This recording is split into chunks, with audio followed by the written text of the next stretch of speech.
Chapter 1555. The ceremony of the Gold Crow tribe's totem descending ended with the Ice Carp tribe leaving. The victorious Gold Crow tribe immediately entered into a true celebration. They sang and danced as flames filled the skies. The eyes of the barbarian powerhouses were filled with envy. It wasn't just because the Gold Crow tribe's totem, the Gold Crow, would fuse with ice and fire, and its grade would skyrocket. It was also because the Gold Crow tribe had clearly obtained the favor of the Holy Land. Before, when Kutua had personally dug a hole, although Master Bo-Ri had remained silent, he had clearly agreed to this and cooperated. Luckily, Ice Carp tribe's I Ching had made a prompt decision and did not complain. Otherwise, his fate would have been even more miserable. The temple on the mountain had always maintained a neutral attitude and rarely intervened in the internal struggles of the barbarian race. But this did not mean that the Holy Land did not have the power to intervene. On the contrary, as long as the temple was willing, it could easily help any barbarian tribe become an overlord within the barbarian territory. The rise of the Gold Crow tribe could no longer be stopped. The outside world was filled with singing and dancing, but within the chief's tent, it was quiet. Kutua had a solemn expression as he respectfully bowed. For the future of our tribe, Lord Ning Chin, you are willing to risk your life and enter the tiger's den. Please accept my bow. Chin Yu accepted his bow and said in a deep voice, "It is my duty. But regarding my identity, I must ask Chief Kutua to keep it a secret." Kutua said, "Don't worry, I've already sworn to Master Bo-Ri that I will not reveal anything." Bo-Ri smiled. "With my tribe's holy land as my oath, no barbarian dares to violate it. Otherwise, they will suffer a backlash from their bloodline and sink into oblivion forever." Chin Yu relaxed, and his expression relaxed. "Chief Kutua, in order to avoid suspicion, I cannot stay here for long. I will be straightforward. This time, I have another mission in the barbarian territory, and I need the Gold Crow tribe's cooperation." As he spoke, he glanced at Bo-Ri. The latter had a solemn expression as she slowly said, "Chief Kutua, you don't need to know the details of this. But please rest assured, the Holy Land will ensure the safety of the Gold Crow tribe. There will be no accidents." Kutua hesitated, then clenched his teeth and cupped his hands. "Since this is the Holy Land's plan, the Gold Crow tribe will fully cooperate." With that, he bitterly smiled. "But as the patriarch of a clan, I must be responsible for the entire clan. I ask Grandmaster Bo-Ri and Sir Ning Chin to be careful." After a period of secret discussion, Chin Yu stood up and bid his farewells. Kutua personally saw him off. The two of them whispered a few words, and then Kutua cupped his hands together apologetically. The speed at which information was transmitted was always the fastest. The more explosive it was, the more so it was. Therefore, when Chin Yu and Little Meaty boarded the Gold Crow clan's carriage and were politely sent back to the Desolate's encampment, everyone already knew what had happened outside the Tang Valley. "Welcome, General." Zhou Dafu led everyone to respectfully bow. As he looked at Chin Yu, his eyes were filled with even more awe. Although, according to the rumors, the Desolate man, General Jin Wu, did not do anything shocking. However, he was able to easily resolve the trap set up by the Ice Carp tribe and beat them into the ground. This in itself was enough to prove how powerful General Jin Wu was. As the saying goes, those who are good at fighting have no illustrious achievements. There were some things that had to be done. If he delayed it any longer, he would only become a hidden danger to himself. "General, I have something to report." Chin Yu glanced at him. "Let's talk in the tent." He glanced at Little Meaty. "You have a lot of things, so pack up quickly." "I understand." The mortal body turned and left. Looking at her back, Chin Yu revealed a puzzled look. This was because from start to finish, she hadn't done anything in the Gold Crow clan. This was obviously not right. He had gone to Gold Crow clan and spent a couple of days, but he had only gone there to watch a show. Within the tent, Chin Yu turned and sat down. Zhou Dafu bowed and stepped forward. In order to pour a cup of tea, he took several steps back and fell to his knees. "General, this subordinate has sinned." Chin Yu's eyes flashed. He took a sip of tea and asked, "What is it?" Zhou Dafu took out a jade talisman and offered it with both hands. Before we left the border army, Yi Sang-do sent someone to deliver this. He wanted us to plot a plot to assassinate General in the barbarian race's territory. His face paled, and he wiped away his cold sweat. I didn't report before because I didn't want to offend Yi Sang-do. But now that General has encountered danger, I don't dare to conceal anything. He kowtowed again and again, sweat soaking through his clothes. Qin put down the teacup. The light sound caused Zhou Dafu to stiffen, and the following words left him even more aghast. The Gold Crow clan was your plan, right? You just never thought that the half-human, half-barbarian Gold Crow would come, causing all of your plans to fail. Zhou Dafu's face was filled with panic. Qin sneered. The air suddenly froze, as if an invisible mountain were falling down. Zhou Dafu spat out a mouthful of blood. He fell to the ground, his eyes filled with horror. Do you think that because I want to use you, I can't bear to kill you? Qin leaned forward. Within Zhou Dafu's body, the sounds of bones breaking echoed out. Dark red blood began to ooze out from every orifice of Zhou Dafu's head. Zhou Dafu's eyes widened, but he couldn't make a single sound. The fear in his eyes became increasingly heavy. His field of vision darkened, and his consciousness blurred. Zhou Dafu could feel the thick shadow of death looming over him. Just as he thought that death might arrive at any moment, the terrifying pressure suddenly vanished. Huchi! Huchi! Zhou Dafu fell to the ground, gasping for breath in great gulps. Qin Yu's indifferent voice echoed in his ears. Today I will teach you a lesson. I want you to know that while I do need you to do things, it doesn't mean that you are the only one. Scram! Zhou Dafu kowtowed once and left the tent in distress. Zhou Xiaoshan was waiting outside. As he saw his father's pitiful appearance, his complexion changed and he ran over. Behind him followed several of Zhou Dafu's trusted subordinates. Before anyone could speak, Zhou Dafu waved his hand and interrupted them. Zhou Dafu gasped for breath. Fear still lingered on his face, but he squeezed out a smile. I'm fine. I suffered a bit at the hands of the general, but from today onwards, us lonely ghosts will finally have a true backer. He was injured.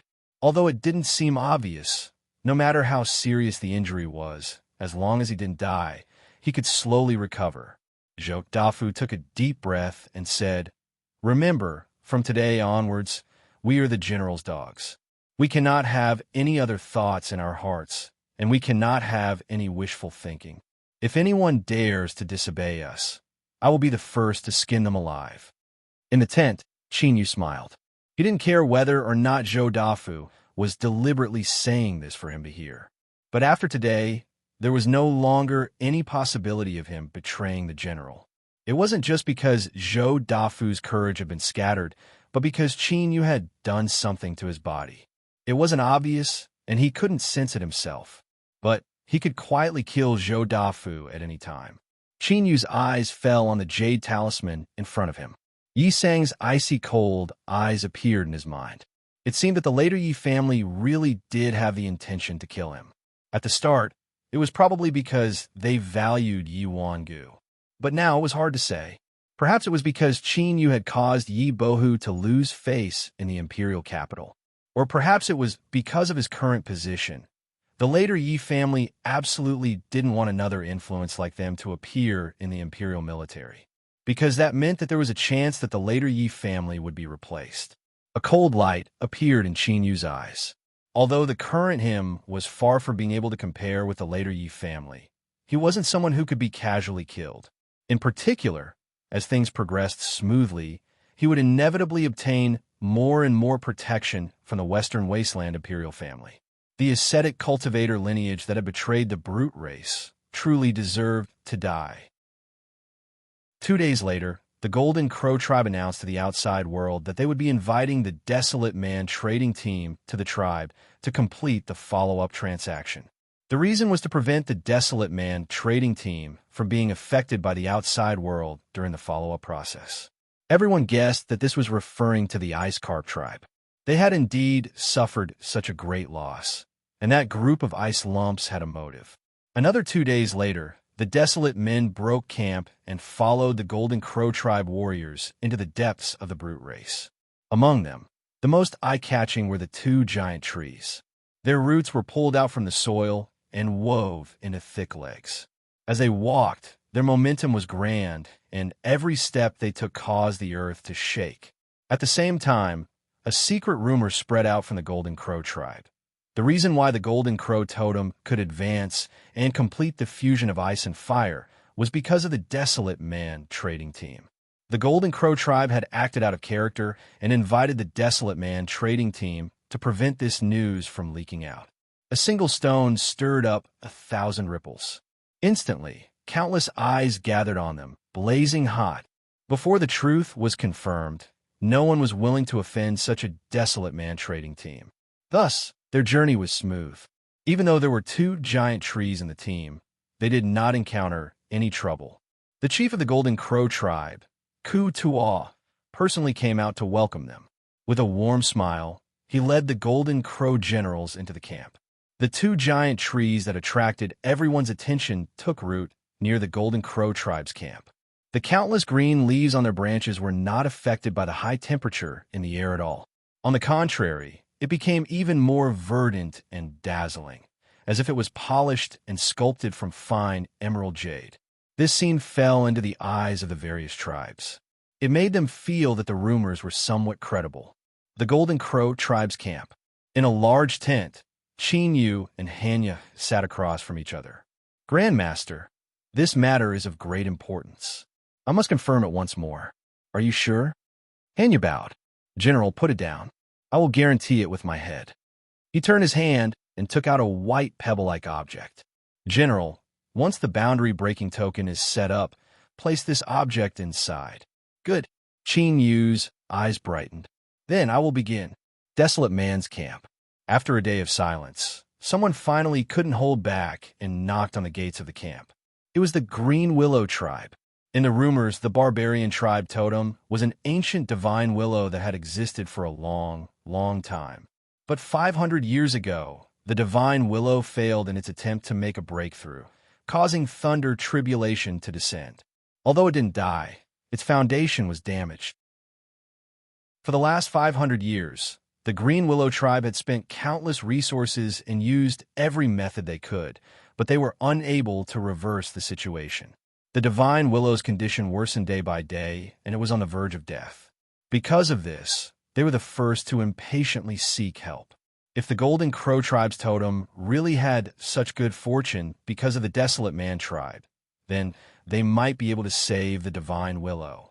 Of course, this was only speculation. But to the Green Willow tribe that had fallen into a desperate situation, even if it was an illusory life-saving straw, they would firmly grasp it. "General Golden Crow, my tribe's totem, the Willow God, is in grave danger. If you can save us, we will consider any conditions. If you have any misgivings, then the entire Green Willow tribe swears that we are willing to move east of Hungshan Mountain and no longer be enemies with the Desolate Man tribe." The Green Willow tribe patriarch's eyes were filled with hope and hope. Chin Yu had been waiting for this moment. He had no reason to refuse. Moreover, as the new barbarian emperor, he had the responsibility and obligation to save his people. "I can give it a try, but I need your tribe's totem, a branch of the Willow God. As for the final result, that will depend on the will of the heavens." The will of the heavens was hard to predict. It was hard to say. But whether or not the Willow God could be saved depended on Mio Mio. She was an incomparably crucial link in Chin Yu's plan. It was unknown just what conditions Chin Yu had promised her that had caused her to agree to help. Soon, Jin Wu would announce to the public that he would go into seclusion to try to find a way to save the Green Willow tribe's totems, the Withering Willow deity. This matter would require the use of a special divine ability, or it might trigger some abnormal states. He definitely couldn't be affected in the slightest. The chief of the Green Willow tribe immediately gave the order to mobilize the entire tribe. Now, there was only one remaining 10,000-man battle group that still had the strength to fight. They set up a defensive array outside the Desolate Man's camp. To the outside world, before Jin Wu came out of seclusion, anyone who tried to break in would be killed. The Green Willow tribe was a place that would not rest until one of them was dead. They would definitely perish together. No one doubted the determination of the desperate Green Willow tribe, and no one was stupid enough to provoke them. On this day, although the desolate man's camp was deep in the brute tribe's territory, it was unprecedentedly safe. Countless eyes gathered on him, waiting for the Golden Emperor to come out of seclusion so that they could verify the authenticity of his words. West Baron, imperial capital. Behind the bead curtain, the great emperor who was dealing with government affairs suddenly frowned. He stood up, took a step forward, and disappeared. A moment later, in the depths of the imperial palace, there was a heavily guarded hall. The great emperor's figure appeared. He looked up at a huge light screen in front of him. What was shown on the screen of light was the vast territory of the berserkers. The markings were extremely clear, ranging from the direction of the mountains and rivers to the grasslands of the tribes. It could be seen that for many years, the Western Baron had been continuously infiltrating the Western barbarians. For example, smuggling was an extremely important part of it. Of course, the function of this light screen map was not just to mark the details of the brute tribe's territory. At this moment, on the light screen map, a source of the earthquake appeared, like a stone falling into the water, splashing out circles of waves. The great emperor raised his hand and pointed. The light screen map quickly enlarged, clearly showing the location of the source of the earthquake. The Golden Crow tribe. And the source of the earthquake was not far from the specifically marked tribe. With a thought, the great emperor instantly communicated with a divine thought that was far away. He closed his eyes, motionless like a stone statue. For 2 hours, the great emperor did not move. His brows sometimes furrowed and sometimes relaxed. Finally, he let out a long breath. His eyes slowly opened, and a smile appeared at the corner of his mouth. The smile grew bigger and bigger, covering his entire face, and finally turned into a hearty laugh. Ha ha ha! His laughter echoed in the most secret place of the imperial palace. The old eunuchs who guarded outside all bent their bodies, bowing their heads and not looking at the hall at all. But in their dim yellow eyes, there was relief and curiosity. They wondered what had happened to make the great emperor, who had always been deep in thought and never showed his emotions, laugh like this. Success. On the light screen map, the earthquake had disappeared, but there was a dim red dot where the Golden Crow tribe was. If there were any outsiders in this place, and they took a closer look, they would discover that there were already many red dots on the Berserker's map. The great emperor slowly stopped smiling. His eyes slowly swept across each red dot, becoming brighter and brighter. Although the number of red dots in the entire brute tribe's territory was not large. But as long as there was enough time and accumulation, one day, the plan would be completed. The war between the barbarians and the desolate race had existed since ancient times. Both sides had fought for countless years. The strong and the weak sometimes shifted, but no one had been able to completely calm this war between races. But now, the great emperor saw hope. Destroy the Western barbarians, and end this war. He would become the unprecedented ruler of the Western Desolate. At that time, all the rules and obstacles in front of him would be washed away. He would become the true ruler of the Western Desolate, eternal like the sun. Desolate man's camp. In Qin Yu's tent. The turbulent spatial fluctuations had already begun to slowly disperse. In front of him, the last trace of the array formation completely disappeared. Like a drop of water falling into a lake, there was no trace left. The boundary breaking order was completed, although Qin Yu was the one who arranged this. Even though he stood here and focused his senses, he still couldn't find any clues. It was indeed brilliant. But behind Hanya, that great shaman of Meng Mountain was able to rely on a single stone to destroy the effect of the boundary-breaking order. This was also fierce.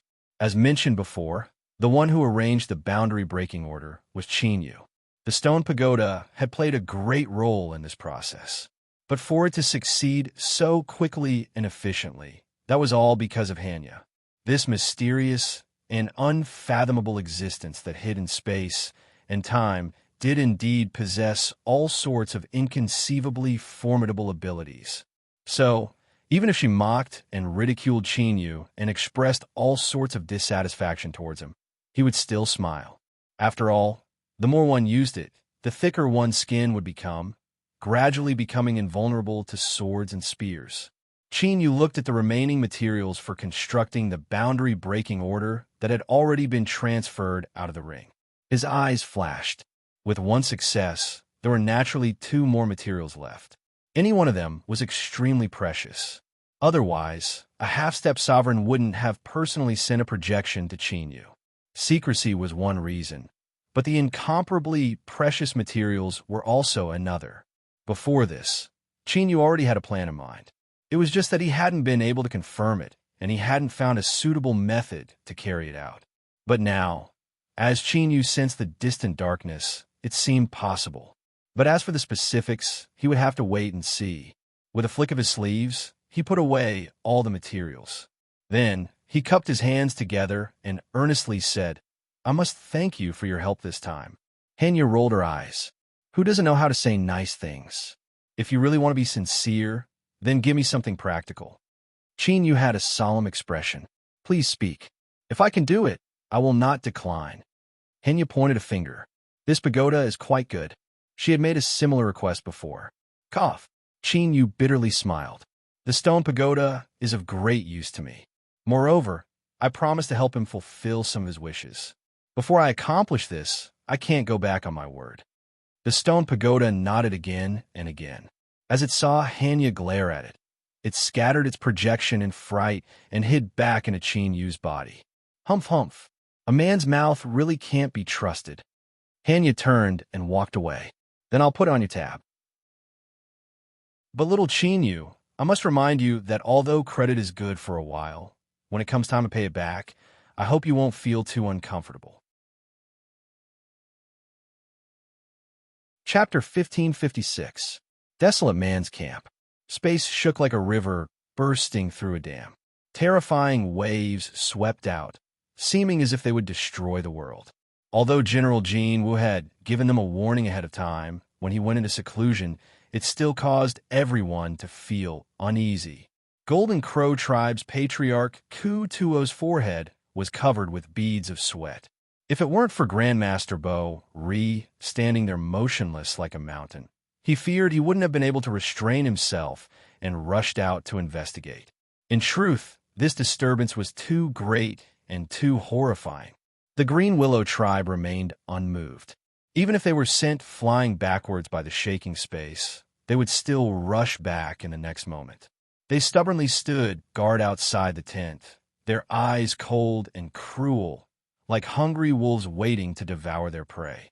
This was the Divine Willow Tree's last chance, and also the only chance for the Green Willow tribe to survive. They absolutely could not fail. It would be a lie to say that all sides weren't surprised by the astonishing movements in the Desolate Man's camp. But with the silence of the Golden Crow tribe and the ferocity of the Green Willow tribe, these thoughts slowly faded away. After nearly 2 hours, the earth-shattering spatial tremors finally began to subside. The speed was fast. From the moment it began to weaken, in just a few breaths of time, it completely disappeared. The Green Willow tribe patriarch licked his dry and cracked lips. He stared straight at the tent, an incomparably nervous look in his eyes. Schwa. The tent was open from the inside, and Little Meaty stepped out. She met his gaze, but didn't express anything. Instead, she coldly walked away. At this moment, the Green Willow tribe patriarch's heart fell to the bottom. His body shook several times, and he nearly fell to the ground. In his heart, there was only a single thought. It was over. It was all over. This willow branch was the last remaining vitality of the Divine Willow Tree. It was its final struggle and attempt. If it failed, it meant that there was no way to reverse it. The Green Willow tribe, in his hands, was destroyed. Old tears streamed down his face. His vision darkened, and he cried so hard that he nearly fainted. He didn't see Chinyu walk out of the tent. As soon as he walked out, he saw this old face that was crying in sorrow. Chinyu's heart shrank, and he furrowed his eyebrows. Could it be that while he was laying down the world-breaking command, the green willow tribe's divine willow tree couldn't hold on and died? Hiss! If this was true, then he was far too unlucky. Yu's following plans would inevitably be affected. Then, in the next moment, Yu heard even more gasps. You hissed, I hissed, everyone hissed. In short, the momentum was astonishing. It was as if all the air in this world had been sucked dry, causing everything to fall into a state of silence. The 10,000 people of the Green Willow tribe all stared with wide eyes. They sucked in a breath of cold air as they stared at the green willow branch in Yu's hand that exuded a vibrant vitality. Fearing that the scene before them was just an illusion, he exhaled deeply, feeling as if his breath would be blown away. The grief-stricken old chief of the Green Willow tribe finally noticed the strange situation around him. He raised his hand to wipe his face, wiping away his snot and tears. Then, he blinked his eyes with all his might. Gulp! Gulp! His eyes rolled up. He saw the green willow branch that Yu was holding in his hand. This willow branch was personally taken from the willow deity's scorched black body. He clearly remembered the texture of every leaf on it. Thus, with just a glance, the old chief was able to determine that this was the willow branch he had brought with him. The leaves were still the same leaves, and the thickness of the willow branch hadn't changed. But after the willow deity failed to cross tribulation, the rich vitality that it emitted had never appeared again. He slapped his chest with all his might, causing dull thumping sounds to ring out. It was with great difficulty that the old chief managed to catch his breath and prevent himself from fainting on the spot. He took a step forwards, his lips trembling so much that he couldn't even form a complete sentence. Yu calmed down. It seemed that things weren't as he thought they would be. He lightly coughed and handed over the willow branch. Fortunately, I didn't disappoint you. Patriarch, take this back and the Green Willow tribe's totem, the willow deity, will be able to reincarnate. Puff! The old chief fell to his knees and kowtowed several times. His hands trembled as he moved forwards. But when he took the willow branch in his hands, it instantly stabilized. It didn't tremble at all, as if it were cast from iron. General, saving the willow deity is the same as saving the entire Green Willow tribe. I will first take the willow branch back to the tribe, and then express my tribe's gratitude. He held the willow branch and stood up from the ground. He turned and met the eyes of the Green Willow tribe members. His cheeks trembled and tears streamed down his cheeks once more. Come, follow me. Escort the willow deity home. Cheers filled the air, soaring into the heavens. The Green Willow tribe warriors cried tears of joy. Their eyes turned red and their bodies trembled with excitement. They had finally determined that the willow deity had been saved. If the willow deity could live on, then the Green Willow tribe could continue. Their old parents and young children could continue living. Without any hesitation, the 10,000 people broke camp and gathered around the old chief. Like a raging flood, they rushed back to the tribe.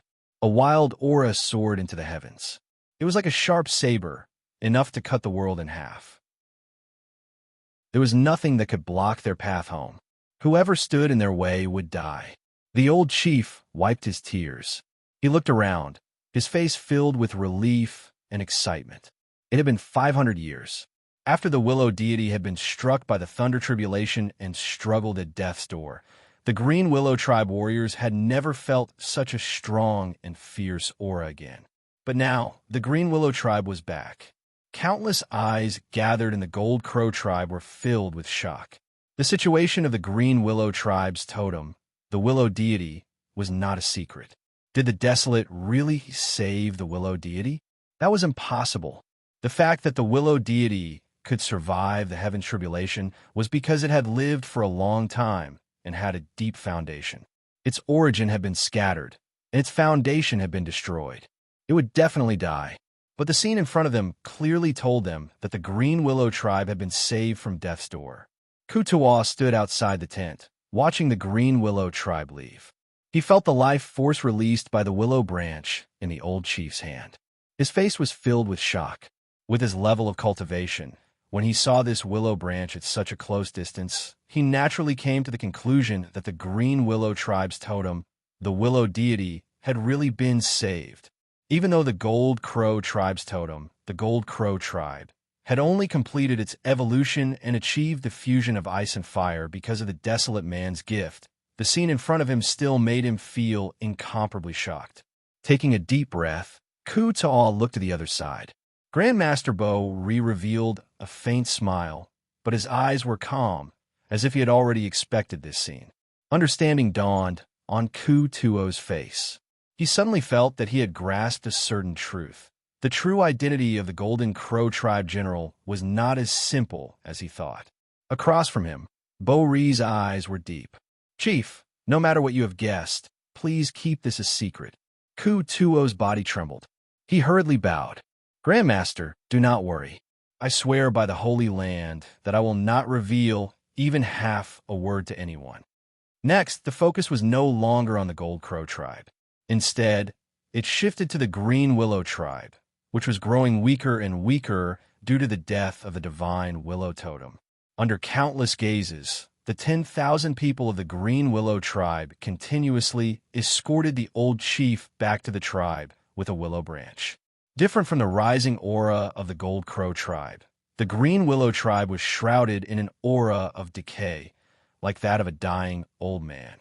All of the tribe members who could still move struggled out of their tents. Their numb faces revealed hope that had not appeared in a long time. But it was not strong. The barbarians of the Green Willow tribe had experienced too much suffering and despair. They no longer dared to have too much hope for what was happening in front of them. Even if they had already received the news that the divine willow totem had been saved, they could only believe what they saw with their own eyes. So they all walked out. At this moment, it was not just the Green Willow tribe. In the sky outside the tribe, the barbarian powerhouses of the other tribes could no longer hide themselves. They widened their eyes to see what would happen next. They wanted to see with their own eyes whether the divine willow tribe was dead or alive. In the center of the tribe was a stretch of scorched black earth. It was dry, without a single drop of water or any signs of life. This was the horrifying situation caused by the power of the heavenly thunder that struck the divine willow tribe. The Green Willow tribe's divine willow totem stood in this scorched earth. Its thick trunk had been split apart by the thunder, and its branches had fallen to the ground. Now, all of them had become withered and dead branches. Its body was even blacker than the ground. Now, there was only a willow branch left. It hung listlessly, retaining the last shred of life. Everyone stopped outside the scorched earth. The old chief stepped forward alone. He held the willow branch with both hands and walked to the divine willow tribe. He knelt down and touched his head to the ground. "Divine willow tribe, I have returned." The old chief was well aware of the state of the divine willow tribe. Without any hesitation, he inserted the willow branch into the ground. Then, he untied the leather water bag tied around his waist and poured it into the scorched earth. A gust of wind blew past. The green willow branch and the swaying leaves fluttered in the wind. Behind it, that incomparably thick and sturdy willow branch that had persisted for 500 years after being struck by the heavenly tribulation thunder. It directly turned into powder in the wind. It was not blown away by the wind. Instead, it melted into the scorched earth under its feet. The land that had been ravaged by the heavenly thunder was restored in the blink of an eye. The willow branch sprouted and grew at a speed visible to the naked eye. After several breaths, it turned into a small willow tree. Compared to the previous divine willow tribe's huge body, it could not be compared. But one was dying and its foundation was destroyed, while the other was reborn and full of vitality. The old chief shouted with all his strength, "Welcome the rebirth of the divine willow tribe." On this day, the entire green willow tribe fell into a desperate situation. They were overjoyed and cried. Outside the tribe, countless barbarian powerhouses saw the green willow tribe's divine willow tribe reincarnated. Their widened eyes gradually revealed a burning desire. The Golden Crow tribe's Golden Crow's bloodline had evolved because of the desolate man. It had become an existence that could fuse ice and fire into one. The Green Willow Tribe's divine Willow Tribe's totem had been struck by the heavenly thunder. It should have been dead, but it had reincarnated with a willow branch. The first time might have been a coincidence, but it had happened twice in a row. Everyone knew what this meant, and the importance of the totem to the barbarians did not need to be mentioned. The news that the Green Willow Tribe's divine Willow Tribe had successfully reincarnated spread at the fastest speed to all the barbarian tribes east of Hung Mountain. It was like a boulder falling into the sea, and it immediately stirred up waves. Hung Mountain was the barbarian tribe's title for the endless mountain range that supported the sky and earth. It seemed to split the sky and earth into two as it soared into the clouds. The mountain was barren, and there was no sign of life. There was only endless white snow falling from the sky, covering and submerging everything. In this endless white snow, a black temple stood in the middle of the mountain. It was like a withered leaf in a country of snow, very eye-catching. This place was the barbarian holy land that all the barbarian tribes respected. A thin figure sat cross-legged on the white ground. At this moment, he seemed to sense something and slowly opened his eyes. It was vast like another world. It could contain everything and was unfathomably deep. However, there was a hint of surprise in his eyes. He seemed to have noticed something that no one could understand.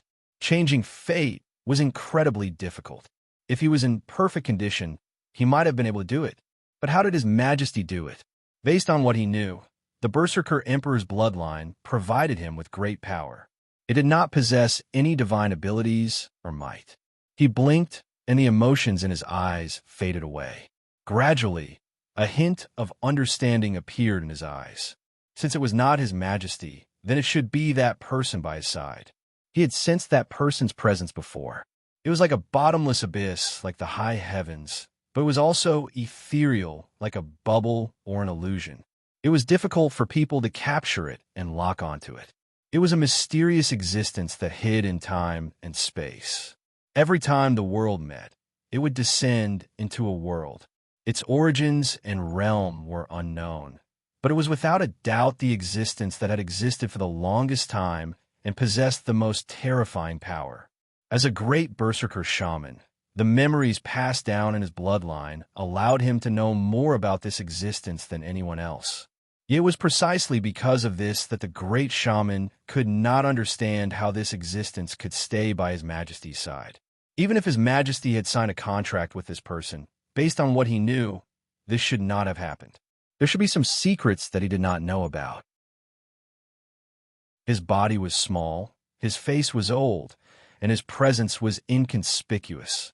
He seemed like an ordinary old man in the temple, but his true identity was the only remaining great shaman of Meng Mountain in the endless territories of the Western Berserkers. After thinking about it for a while, he closed his eyes and lifted his hand to touch the center of his brows. In the past, he had ordered his disciple to pass down a technique that could allow him to communicate with his divine sense across an endless distance. It was to ensure His Majesty's safety, but it was not just that. The great shaman of Meng Mountain had to be certain about the true intentions of the powerful existence hidden in time and space. If his goal was to devour the new Berserker Emperor, then he would have no choice but to forcefully chase him away at the price of dying prematurely. In terms of strength and realm, it was impossible for him to compare to this mysterious and unfathomable existence. But this was his world, and His Majesty was His Majesty. He should be able to completely occupy the home ground and then give up on himself. After a moment, the great shaman of Meng Mountain opened his eyes. He put down his finger, and a hint of hesitation and puzzlement appeared in his deep eyes. In the end, it gradually turned into relief. Then he started coughing. It was not very intense, but drops of blood spilled out of his mouth and nose. They fell on the pure white ground, and they were incredibly eye-catching. They were like plum blossoms blooming proudly in the face of the wind and cold. Chapter 1557. Desolate Human Camp. Little Meaty humphed, dissatisfaction in her eyes. So what if he was a great shaman of the Goliaths? He actually dared to probe her roots, so of course he had to be taught a lesson. It was because of little Qin Yu's face that she only gave him a light punishment. If it were anyone else that dared to provoke her on their own initiative, they would have already been chased down and swallowed whole.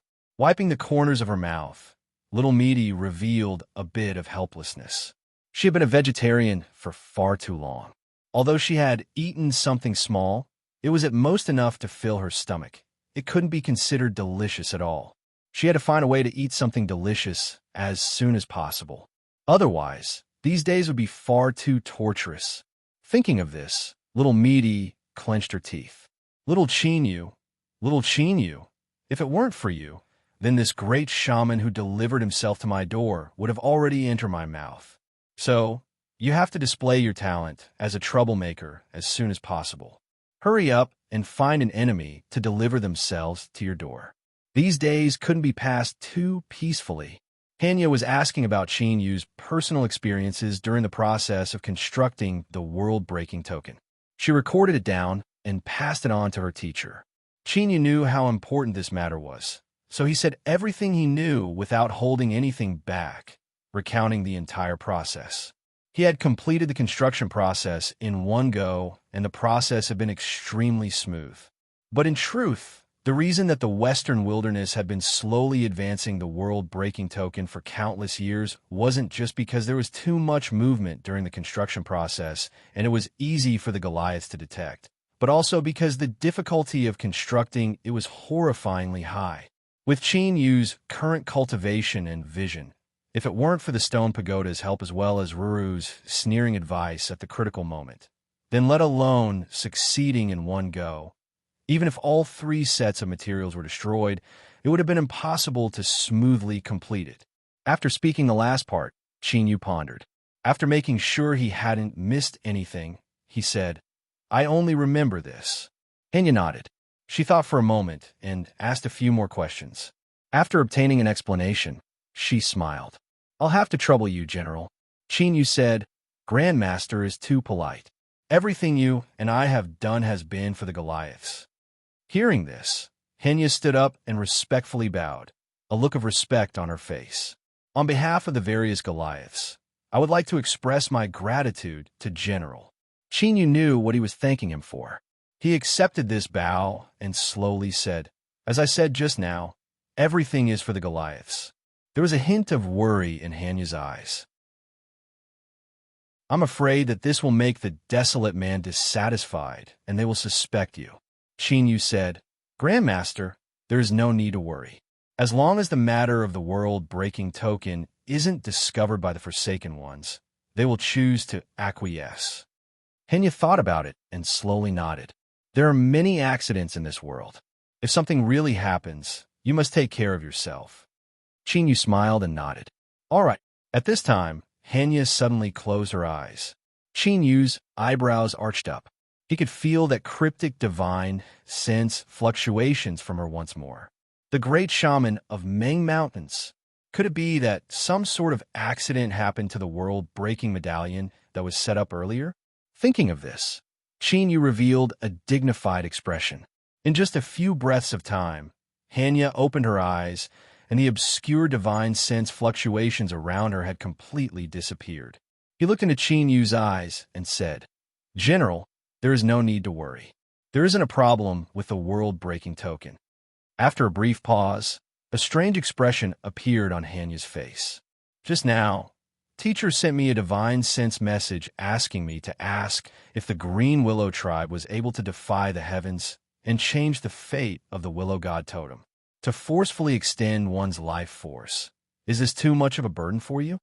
Qin Yu immediately understood the deeper meaning behind these words. He fell silent for a moment. It wasn't that he wanted to refuse, but that he didn't know what was going on either.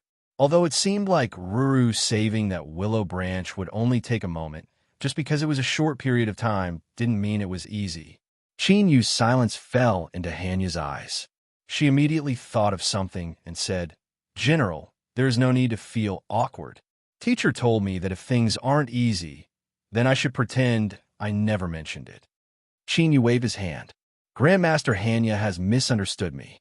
I just don't know if I can accomplish this." With the status of a great shaman of Ming Mountain, He wouldn't easily ask for help from others. Hanya's strange expression just now was likely because she never thought that her teacher would one day ask for help from others. So, this definitely wasn't a simple matter. Thinking for a moment, Yu said, "The divine willow is the divine willow. The golden crow is the golden crow, and the barbarian totems all have their own divinity and differences. So, whether or not it can be saved depends on the situation." Hanya smiled. "It should be like this. I will immediately inform teacher.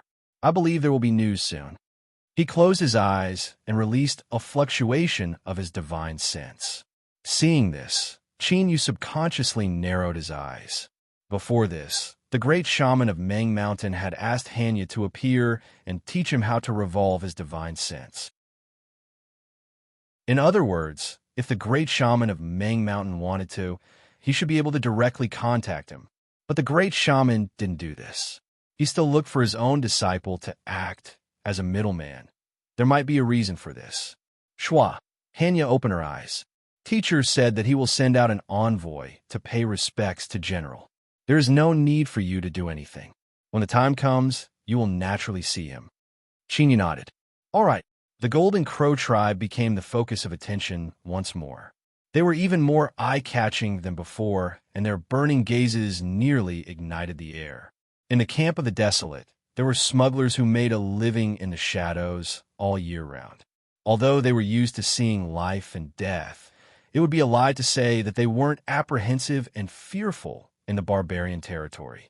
For instance, when they were first challenged by the Golden Crow tribe warriors, they suffered the same fate as number 1 and number 2. In truth, this happened every year. They were lucky that they didn't die, but that didn't mean that everyone had such luck. And this was only the dangers that were laid out in the open. Everyone knew of the dangers, but there were also many accidents. For instance, the barbarian tribes that hated the desolate, for instance, their whereabouts were accidentally exposed, or perhaps they encountered a malicious robbery by the barbarians. In short, every time someone died. No matter what, they never imagined that there would be a day when they would receive such treatment deep within the barbarian territory. They would be treated as the most honored guests by the barbarians who always had cold and murderous eyes.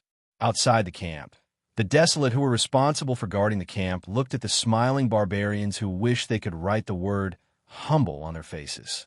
They felt as if they were in a dream. Brothers, please pass on a message that the Blacklight tribe is willing to open a trade with the desolate. We will give you 1,000 pounds of obsidian as a gift. We only ask that General Jean Wu summon us. Humph. Everything has to be done first come, first served. Our tribe was the first to arrive, so if the general wants to see you, he will naturally see us. Desolate brothers, this is the best wine of our tribe. Don't stand on ceremony, please accept it. You barbarian tribes are nothing but grass on the wall.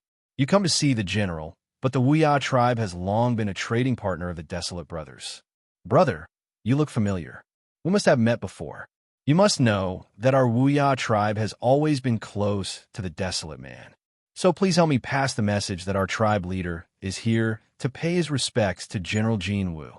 On the other side, the Desolate cultivators were completely stunned. The smiling barbarian from the Wuya tribe in front of him was an elder. Around 3 years ago in a trade, he had indeed seen him once. But on that day, Zhou Dafu had been smiling, and the other had responded with a cold face. His cold eyes swept over the surrounding desolate people, as if he were looking at bugs in the mud. Not worth mentioning. Disdainful. But now, the other had taken the initiative to call him brother. His words were filled with eagerness, as if he was trying to draw them closer. This feeling was really great. It seemed that ever since General Jean Wu became their master, the status of these pitiful worms who made a living in the trade between the two tribes had suddenly changed. Even though they felt that this matter was a little inappropriate, it did not stop the smugglers from feeling a sense of pride from the bottom of their hearts. But pride was pride, and joy was joy. No one loosened their grip on the message. No matter who it was that asked to see them, they all gave a unified reply. General Jean Wu has suffered great losses and needs to go into seclusion to recuperate. He will not see any guests. After Zhou Dafu obtained permission, he bowed and quickly entered. He looked up and glanced at General Jean Wu from the corner of his eyes. He respectfully bowed and said, "Greetings, General." Qin Yu waved his hand. "Rise." He seemed a bit tired. He rubbed his temples and said, "If there is something, just say it," Zhou Dafu said.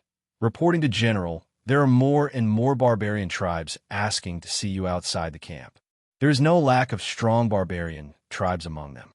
Should we continue blocking them?" Qin Yu grunted. Then he closed his eyes, giving his answer. Zhou Dafu continued to say, "The second matter is that some barbarians have failed to meet with General. They have put forward a request to cooperate with us." Qin Yu frowned. "Didn't you say that all the materials we brought were basically sold out?" Zhou Dafu had a strange expression. "Yes, but these barbarians have agreed to let us pay them on credit. We can take the materials first and then make up for it later." He had been in the field for many years and had seen many things. But this was the first time that Zhou Dafu had encountered such a transaction method. He had never heard of it before. As for the reason, Zhou Dafu was well aware of it. Looking at the pale and tired General Jean Wu in front of him, not to mention the worry and unease in his heart, it was indeed admirable. Qin Yu bitterly smiled. He thought that these barbarian tribes had seen the Golden Crow tribe and Green Willow tribe as examples and were far too enthusiastic. Of course, he could understand that this involved totems and the future of their tribes. Thinking for a moment, he waved his hand and said, "If that's the case, then accept it." Zhou Dafu respectfully nodded, a bit of hesitation on his face. Qin Yu lightly said, "I know what you want to say. I naturally have my reasons for doing this. There is no need for you to worry. You may leave." Zhou Dafu's forehead dripped with a cold sweat. At this time, he felt as if he had been completely seen through. Facing General Jean Wu, it was like he no longer had any secrets. This feeling wasn't too good. After leaving the tent, his complexion was still pale. Several figures surrounded him. Although they didn't speak, the meaning in their eyes was clear. How did the general respond? Zhou Dafu took a deep breath. The general said that everything has its own plans. There is no need for you or me to care. Who? Everyone let out a long breath of relief. If General Jean Wu had said this before, they likely wouldn't have believed him. But thinking about it, the barbarian and desolate races had been enemies for generations. They had fought countless wars, and countless children had died on the battlefield. It wasn't an exaggeration to say that their blood feud was as deep as the sea. It could even be said that the two sides were mortal enemies. In this world, only one could live. Although smuggling was rampant and there were many things that crossed the bottom line, smuggling itself was still a part of the war. They spied on the barbarians, investigated the geographical environment of the barbarians, the various tribes, and even secretly stirred up discord. No one thought that they would be so welcomed within the borders of the barbarians. But the price they paid was that the Golden Crow tribe's totem had advanced, and they had completed the fusion of ice and fire. It could be expected that the strength of the Golden Crow tribe would rapidly rise in the future. The Green Willow tribe, because their tribe's totem, the Divine Willow, was about to die, they were on the brink of destruction. But because General Jean Wu had intervened, the Divine Willow had been reborn, and the Green Willow tribe was saved. Without a doubt, all of this was helping the barbarians obtain greater strength. This was a taboo. If it were anyone else, Zhou Dafu and the others would have thought that they didn't have long to live. But General Jean Wu, he had hidden his true strength, and his various performances since they had first come into contact with him had gradually convinced them.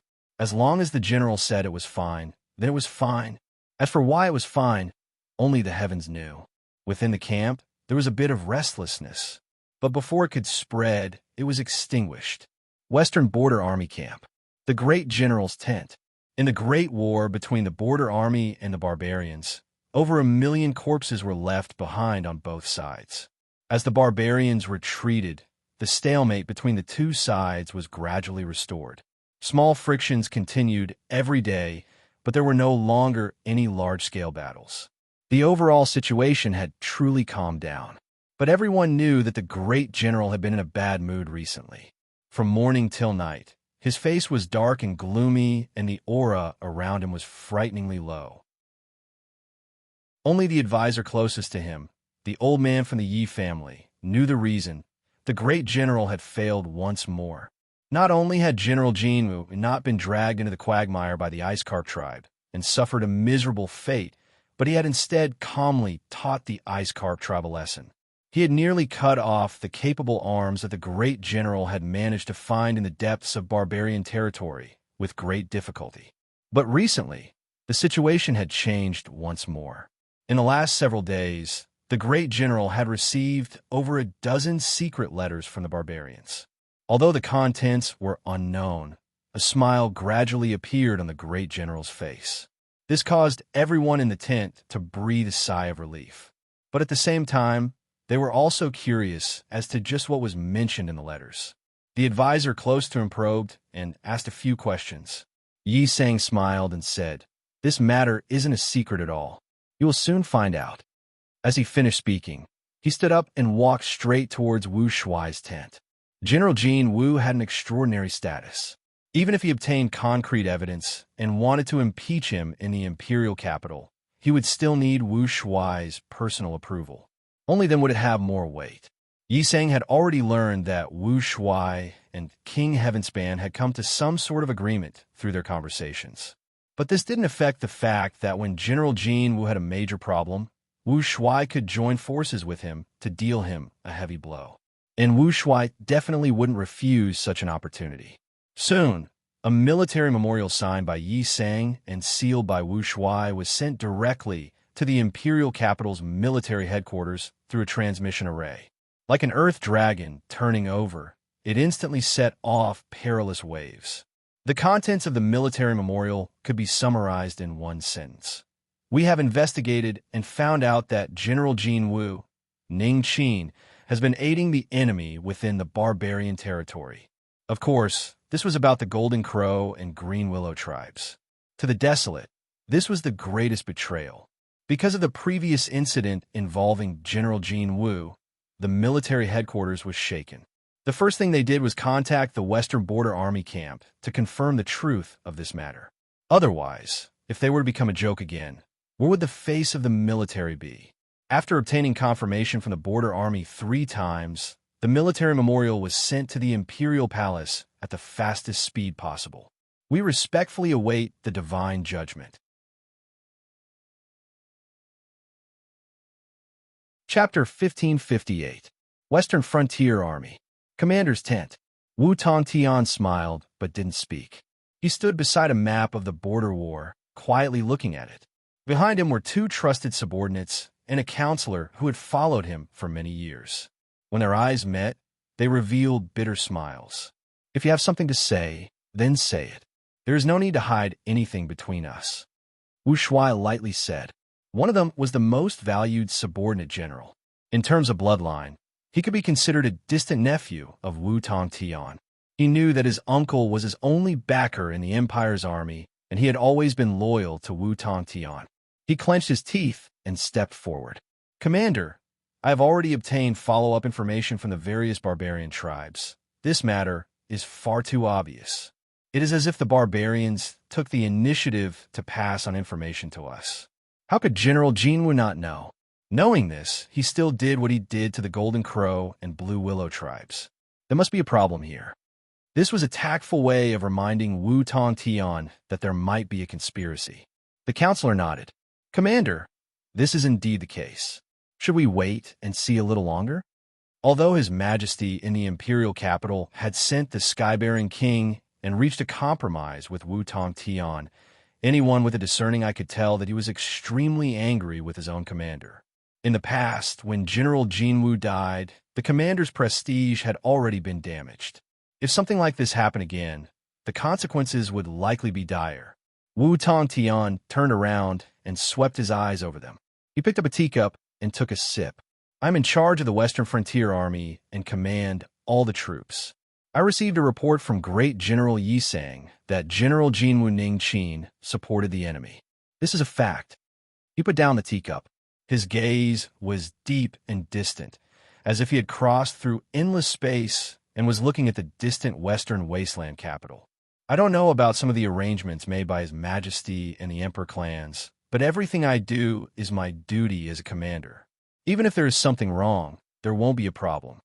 This was the fundamental reason why Wu Tongtian didn't hesitate to report to the military when Yi Sang arrived at the commander's tent. Since he wasn't in the wrong, as the commander of the border army, he had nothing to fear. Even if this matter would cause the great emperor to be even angrier. So what? Even if a clay bodhisattva crossed a river, how long could he last? As for him, as long as he sat firmly in the position of border army grand marshal, when the new emperor ascended to the throne, he would naturally choose to get close to him and rope him in. Wu Tongtian's era was not in the present, but in the future. It was precisely because of this that Wu Shuai acted without scruples. Without a doubt, the counselor was Wu Tongtian's most trusted confidant. He also knew Wu Tongtian the best. When he heard this, his eyes lit up. He smiled with admiration in his eyes. I understand. Marshal is wise. Wu Tongtian's eyes swept over them, and a smile tugged at the corner of his mouth. The counselor turned to look at the two generals. The matter of General Jin Wu funding the enemy. The evidence is conclusive. As long as this matter is exposed, it will be a huge stain on his reputation.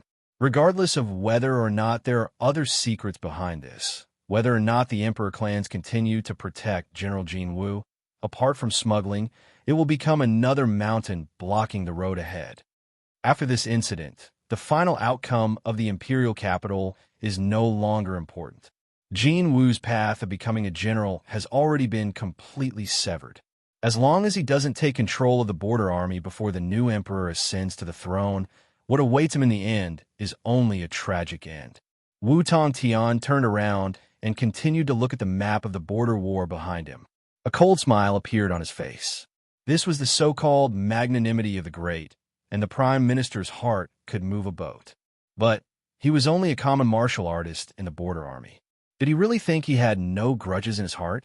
After this incident, General Jinwu Ningqin was a skeleton in a grave. His fate had already been decided. Western Wasteland Imperial Capital. The matter of General Jinwu funding the enemy set off tumultuous waves. Countless undercurrents raged in all directions, wreaking havoc. Previously, His Majesty had used the excuse of reprimanding the border army to temporarily stabilize the situation. But now, they once again saw an opportunity to make things difficult for him.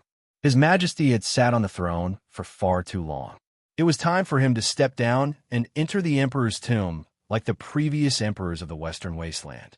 The generals of the court were the first to submit a memorial to the great emperor, requesting that this matter be investigated thoroughly. If the truth was confirmed, then General Jinwu Ningqin must be executed. Following closely behind were the various ministers. They respectfully asked the great emperor to issue a decree to summon General Jinwu back to the imperial capital to be interrogated. This was to prevent the hearts of the border army soldiers from being disillusioned because of this matter. Then, it was the countless generals stationed in the four directions of the great wilderness. The crowd was stirred up and aggressive. They requested the great emperor to kill the traitors and not let the soldiers of the empire bleed and cry on the front lines. In an instant, the imperial capital was in a state of chaos. The situation had taken a turn for the worse. Almost all the spearheads were focused on General Jinwu Ningqin. This matter seemed as if it was the wish of everyone to impeach the imperial palace, but one could sense a strange meaning behind it. Golden Crow Tribe. Desolate man's camp. Qin Yu didn't know that he had become a rat on the street in the Western Wasteland imperial capital. But even if one didn't think with their knees, they could guess that his actions had already caused a great upheaval. But that didn't matter. Before he finalized his plan, he had already prepared himself, so he naturally wouldn't feel restless. Some people in the Western Wasteland thought that they had calculated everything, but they didn't know that they had been completely wrong from the very start. It was like solving a problem. No matter how easily you cut through it and how quickly you progressed, if you walked down a wrong path from the very start, you were doomed to receive the wrong answer in the end.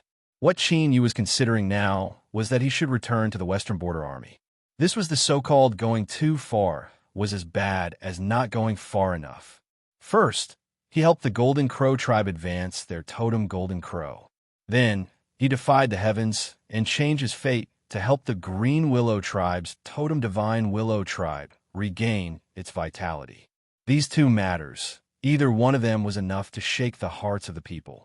This was the reason why the Forsaken Tribes camp had such a high status amongst the barbarians. But it couldn't be done once, twice, or thrice if he continued to accept orders. Not to mention that Qin Yu no longer had the materials to lay down the boundary-breaking token. But even these barbarians who were so respectful to him might have some other thoughts. Just think about it.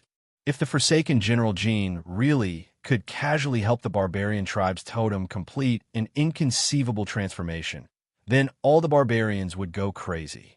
All the Berserker tribes would go mad for him, and they would do whatever it took to keep him in the land of Berserkers forever. Before, the matter of the Golden Crow tribe and Green Willow tribe was confirmed by the Western Border Army in such a short period of time. First, they had indeed made some arrangements in the barbarian territory, and second, the various barbarian tribes were deliberately adding fuel to the fire. They wanted to see the Western Wasteland pursue the Forsaken General Jin. They even shouted that they would cut off his head and punish him. If so, the Forsaken General Jin could only seek refuge with the barbarians. Qin Yu didn't want to see the barbarians fall into madness. Otherwise, besides blowing up his identity, there would be no way for him to escape. Moreover, he also needed to consider the Western Wasteland's imperial family. Smoothly laying down the first boundary-breaking token was already a pleasant surprise. But if this surprise came too quickly, it might turn into bewilderment. In a short period of time, Qin Yu needed to maintain the persona of the Forsaken General Jin. So, going too far was as bad as falling short. It was time for him to leave. He had to return to the border army camp and rest while waiting for new instructions from the imperial capital. He frowned and thought for a moment. Although his actions were a bit out of line compared to the boundary-breaking token, it was still a small matter. After all, in the eyes of the Western Wasteland's imperial family, once the boundary-breaking token was activated, the barbarian tribes that had benefited today would be destroyed in the blink of an eye. They weren't worth mentioning at all.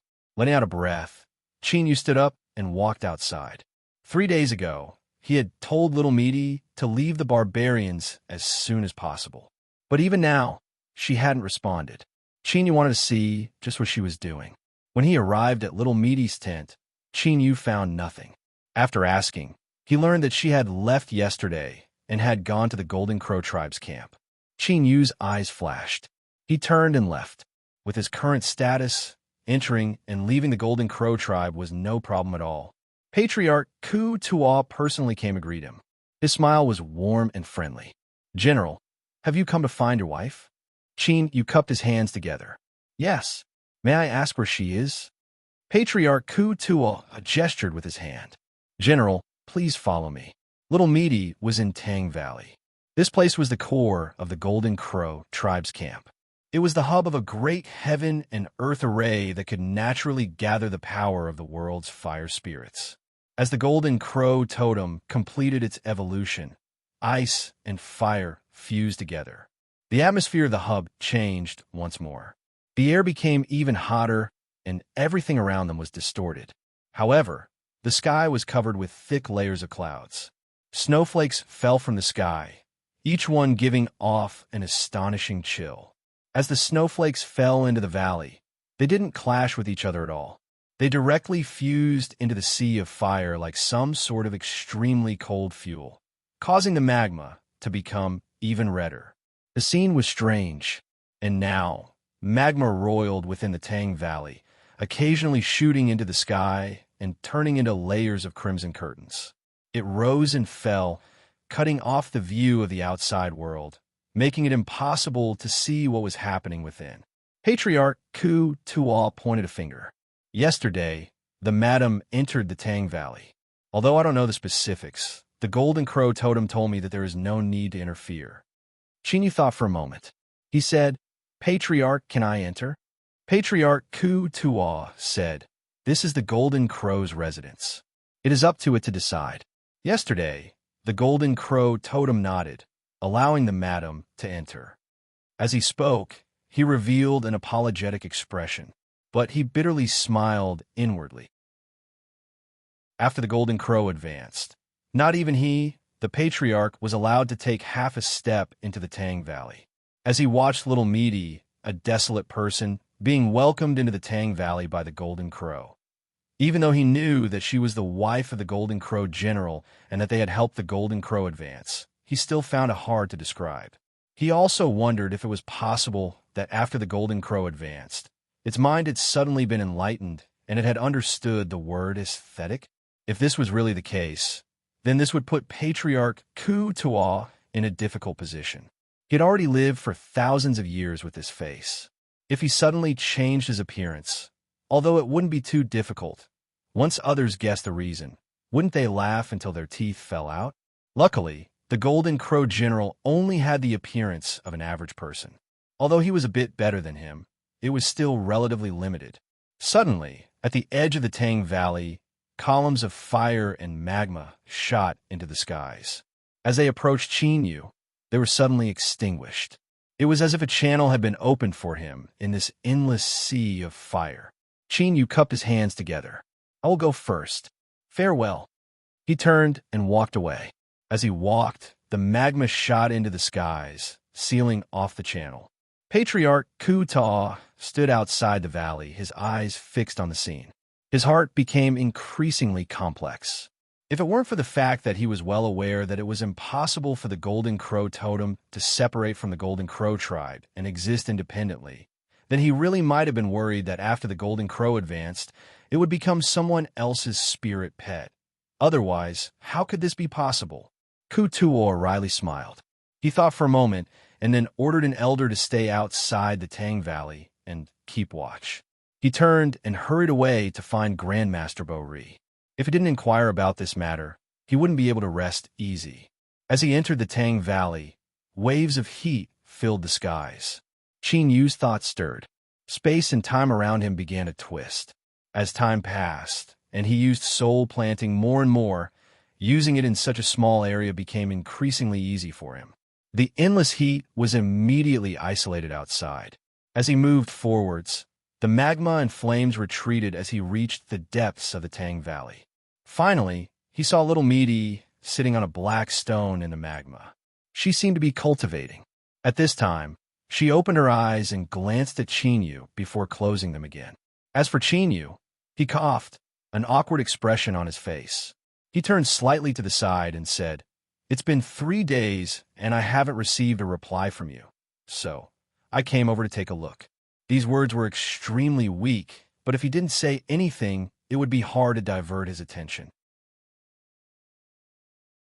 This was because little Meaty was currently cultivating with her eyes closed.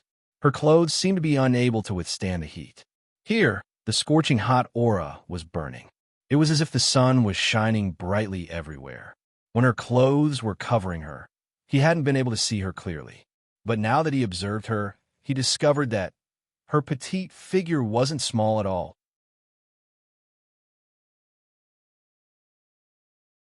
Chapter 1559. Little Meaty didn't open her eyes. She coldly sneered. "If you want to see, then, so be it. You're a grown man, and yet you're so secretive. You're just a joke to others." Chinyu chose not to respond. "What are you doing?" Changing the topic was a great technique that worked every time. He directly moved past the awkwardness. "Look for yourself." Little Meaty's words had a double meaning. Judging from her tone, her attitude was quite nasty. But now, in this situation where the spring sunshine couldn't be hidden, it was hard for one to be angry. He couldn't look, although, from his heart, Chinyu didn't reject some beautiful things that were pleasing to the eye. But in this world, not all tofu could be eaten for free. If he wasn't careful, it might hurt his teeth. "Cough. I came to ask you how much time you need. We should leave." Little Meaty lightly said, "Immediately." She spread out her arms, hugging the air and looking up. With a cry, The golden crow totem broke through the magma and flew out, circling around Little Meaty. Bang! At this time, a scorching hot aura rose throughout the entire Valley of Tang. It burned the air, forming fierce distortions. In this distortion, motes of light appeared. They were red and deep blue, respectively releasing an extremely hot and extremely cold aura. There were countless motes of light, like a sea of stars that covered Little Meaty. Deep and cryptic fluctuations of strength constantly spread out. The golden crow cried out faster and faster, revealing a bit of exhaustion. It was clear that condensing these motes of light had consumed a tremendous amount of its strength. Qin Yu's heart sank. He couldn't care less about whether or not tofu could be eaten. He looked at her with rapt attention. At this time, as the red and blue motes of light shined, Little Meaty frowned beneath the sea of stars, as if she were enduring some kind of pain. On the surface of her exposed and fair skin, motes of light slowly appeared, covering every inch of her body. Looking carefully, one would discover that the positions of these motes of light were the same as the motes of light that appeared in the distorted space. Moreover, they were the same red and blue motes of light, without any confusion in their positions. It was like the current Little Meaty was a great mirror, replicating everything that happened here. And this process was clearly not an easy task for her. The motes of light on Little Meaty's fair skin grew increasingly bright. As for the motes of light in the distorted space, they rapidly dimmed. Qin Yu took a deep breath. He stared closely at Meaty. At this time, there were no distracting thoughts in his mind. He could clearly sense that as these two colored dots of light were copied onto his body, her aura was disappearing. Seal. That's right, it was this feeling. What Little Meaty was doing was sealing off her own aura, preventing it from leaking out in the slightest. At this time, Qin Yu was enlightened. The reason Little Meaty had followed him to the Golden Crow tribe should have been for this day. In fact, when she gave away the bead to help the Golden Crow totem to evolve, she already had a plan in mind. But what was her purpose in doing this? It was at this moment that little Ro suddenly opened her eyes. Without making the slightest movement, a green mass appeared in front of her. Exuberant life force emanated from this ball of green, bringing with it a fresh, natural, and pure aura of new life. Green Willow Tribe, Totem Divine Willow. Qin Yu had personally touched that willow branch before, so he naturally recognized this aura. If it weren't for the fact that he knew that it was the Green Willow Tribe that had come looking for him, he would have suspected that all of this had been arranged by Little Meaty. Or was everything really under her control? Little Meaty swallowed down this ball of green. The two colored dots of light that appeared on the surface of her body stabilized and became vivid. Crackle, crackle. Light sounds spread out from the distorted space. The dots of light rapidly shattered and dissipated. At the same time, her aura completely vanished. She was like a shadow. If he closed his eyes, even if she were right in front of him, Qin Yu still wouldn't be able to sense her existence. It was like she had escaped into a crack between the heavens and earth, detached from all living things, unable to be sensed or locked onto. The Golden Crow totem cried out, revealing a deep weariness. It folded its wings and fell down beside Little Meaty, its crimson eyes dim. Little Meaty lifted a hand and stroked its feathers. The Golden Crow immediately revealed an excited expression. It gently rubbed against her a few times and then flew back into the magma. It was true. Indeed, what the Golden Crow totem cared about was Little Meaty. Qin Yu was only a target that was placed in the open. Although he had already realized this, when he saw it with his own eyes, Qin Yu still couldn't help but lift a hand and rub his nose. Little Qin Yu, you must remember that after today, you owe me even more. Little Meaty ruthlessly glared at him. Have you seen enough yet? She lifted a hand and flames condensed on her clothes. Crimson flames covered her delicate body. She took a step forward and Meaty staggered and almost fell into the magma. She glared at Qin Yu. What are you standing around for? Hurry up and bring me away from here. Her face was red and beads of sweat covered her forehead. It seemed as if she couldn't resist the burning aura of the Valley of Tang. Qingyu was startled. He couldn't bother with being unreasonable any longer. He leapt to her side and pulled her into the distorted space-time. He looked at her, a complex look in his eyes. His lips moved, but he didn't know what to say. At this time, seeing her appearance, Qingyu had already guessed why she had sealed herself just now. It was no wonder that she said he owed her even more. Little Meaty waved her hand. Don't say it now. Just remember it in your heart. Little Meaty waved her hand. Qingyu nodded. Let's go. He grabbed on a Little Meaty and stepped forwards.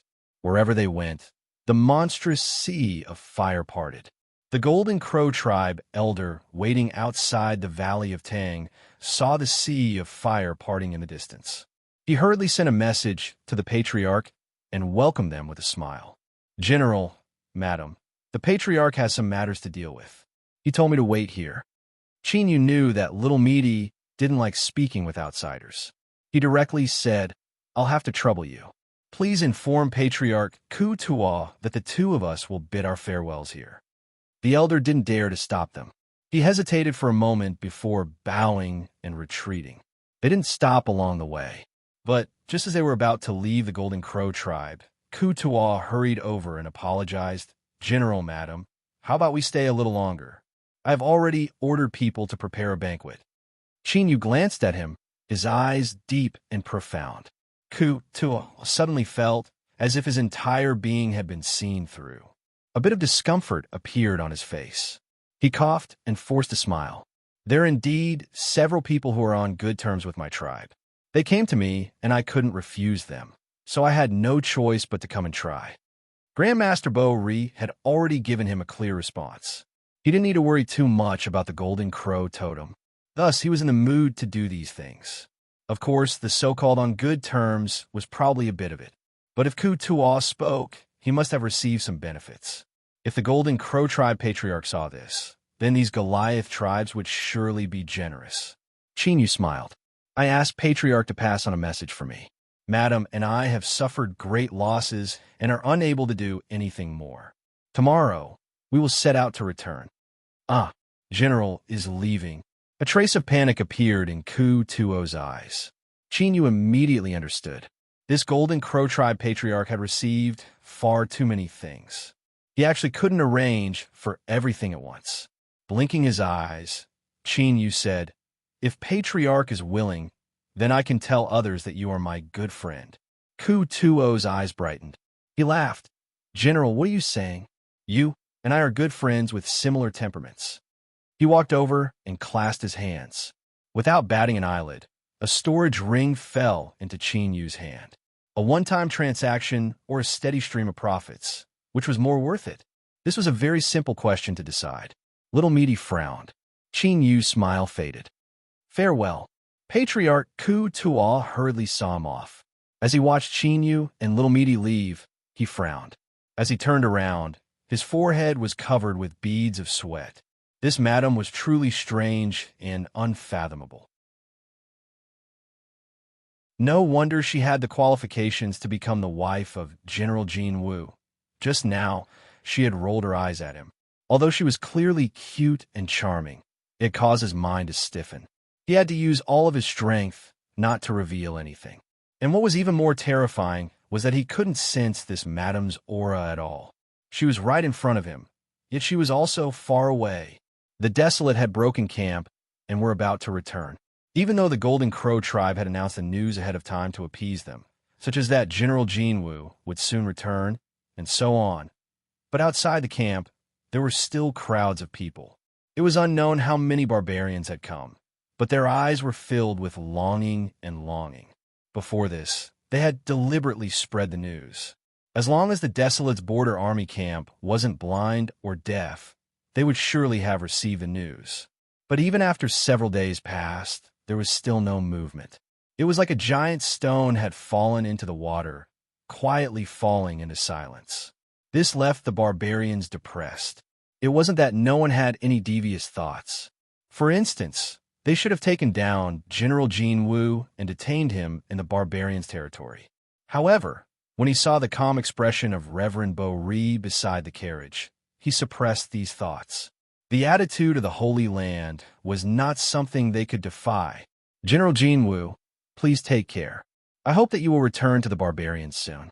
My boundless tribe is willing to build a camp ahead of time to welcome you. Humph. Your boundless tribe has built a camp ahead of time, but my Black Lake tribe has already finished building the camp of our desolate brothers.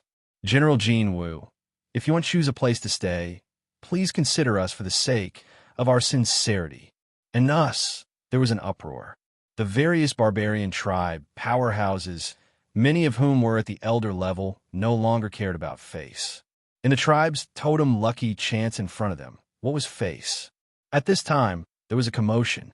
The crowd parted, revealing the old patriarch of the Green Willow tribe who had hurried over. He fell at his knees and respectfully bowed.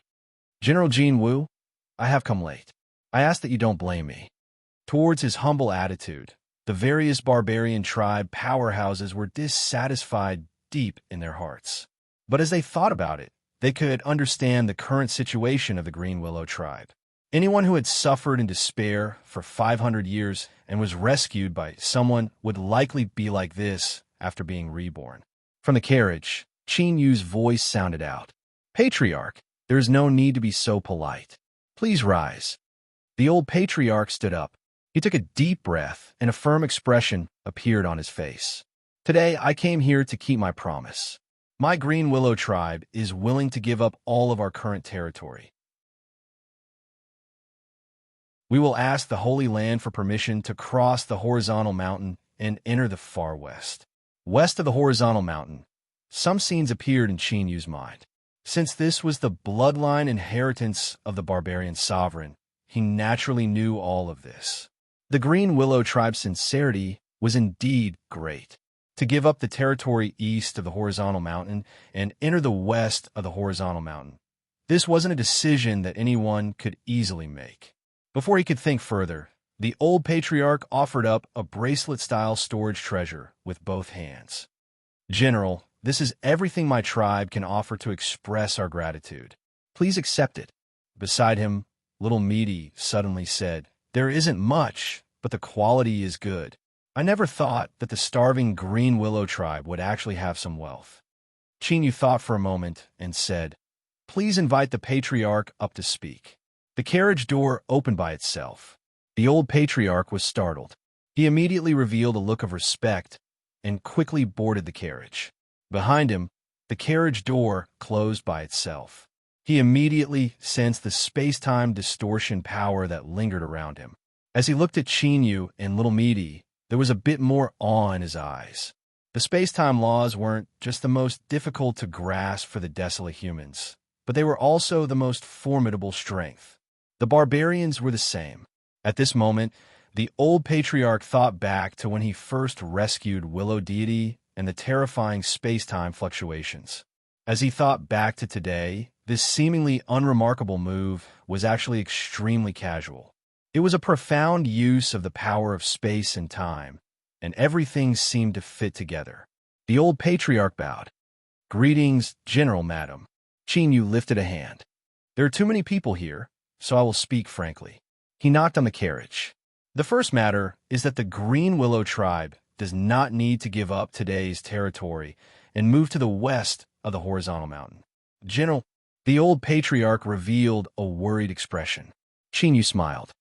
I know that you're doing this because you hope that after I return to the western wilderness, I won't be under too much pressure. But old patriarch, please rest assured. Since I made my move, I've already made all the necessary preparations. I will not fall into a predicament because of this. The Green Willow tribe has experienced many hardships, and it was with great difficulty that you managed to survive. You can rest and recuperate here. The west of the horizontal mountain is not a place you should go to right now.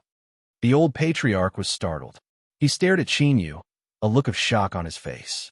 He clearly didn't think that the desolate General Jinwu would have such an understanding of the west of the horizontal mountain. Qin Yu smiled, ignoring the old patriarch's gaze. The second matter is that I will accept the item, but before long, I will need to rent a piece of land in the Green Willow tribe. I asked the old patriarch to agree. The old patriarch's eyes widened, excitement on his face. He could naturally hear the meaning behind Qin Yu's words. The next time the desolate troops entered the Goliath territory, they would be stationed in the Green Willow tribe. And this was undoubtedly the dream of the Goliath powerhouses outside the carriage, their eyes blazing with desire. As the saying went, the pavilion closest to the water enjoys the moonlight first. As the saying goes, a horse doesn't get fat without grass at night. Just look at the Golden Crow tribe today. Because of the desolate camp, Patriarch Kutua had earned so much that it left one envious. Qin Yu waved his hand. I have my own reasons for choosing the Green Willow tribe. Old Patriarch, there is no need to worry too much about it. Thank you, General. The Green Willow tribe will definitely make all the preparations in advance and welcome you. The old patriarch respectfully bowed. Qin Yu nodded. Good. Then I won't keep you any longer. We will meet again soon. The old patriarch stood up and bid his farewells. As he stepped off the carriage, he was met with many envious and jealous gazes. His lips moved, as if he were in a dream. From within the carriage, Qin Yu's voice sounded out. Grandmaster Hanya and fellow Goliath friends, all good things must come to an end. Please stay here. Hanya smiled and bowed. Farewell, General Jinwu. The various Goliath powerhouses cupped their hands together and shouted out loud, General, please wait. The hatred between the Goliath and desolate races was as deep as the sea. But, with the Holy Land's ascetic cultivators expressing their stance, although they didn't know the truth, they were much less afraid. This was also the key reason why Qin Yu was so welcomed and respected by the various Goliath tribes. The wheels turned, and they continued onward. The desolate troops returned with a full load, heading towards the borders of the empire.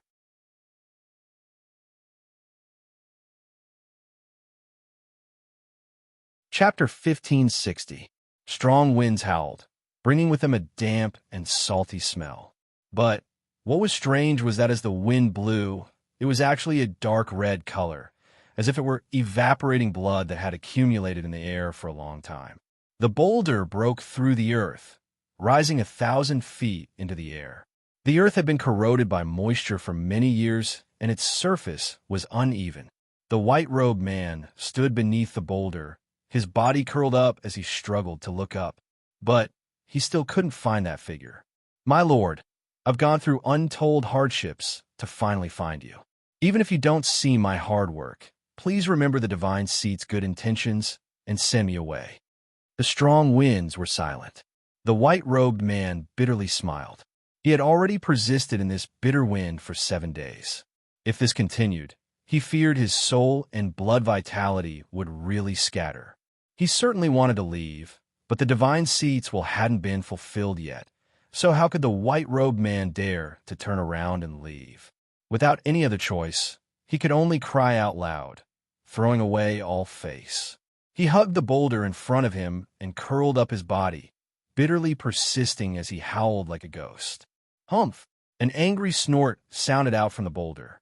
It was clear that the white-robed man was annoyed by all the noise. If it weren't for the fact that the white-robed man was the divine seat's envoy, he would have already attacked and cut him into pieces. At this time, the sound of a horn echoed out in the distance. It was unknown just what material it was made from, but when it was blown, it resounded through the world and pierced straight into the mind. It made one feel a pressure, as if a mountain had been lifted up and placed directly on their chest. Rumble, rumble. A heaven-shaking explosion followed. The earth beneath him gently trembled, but for some unknown reason, the boulder that the white-robed man hugged remained as motionless as a mountain, not even trembling at all.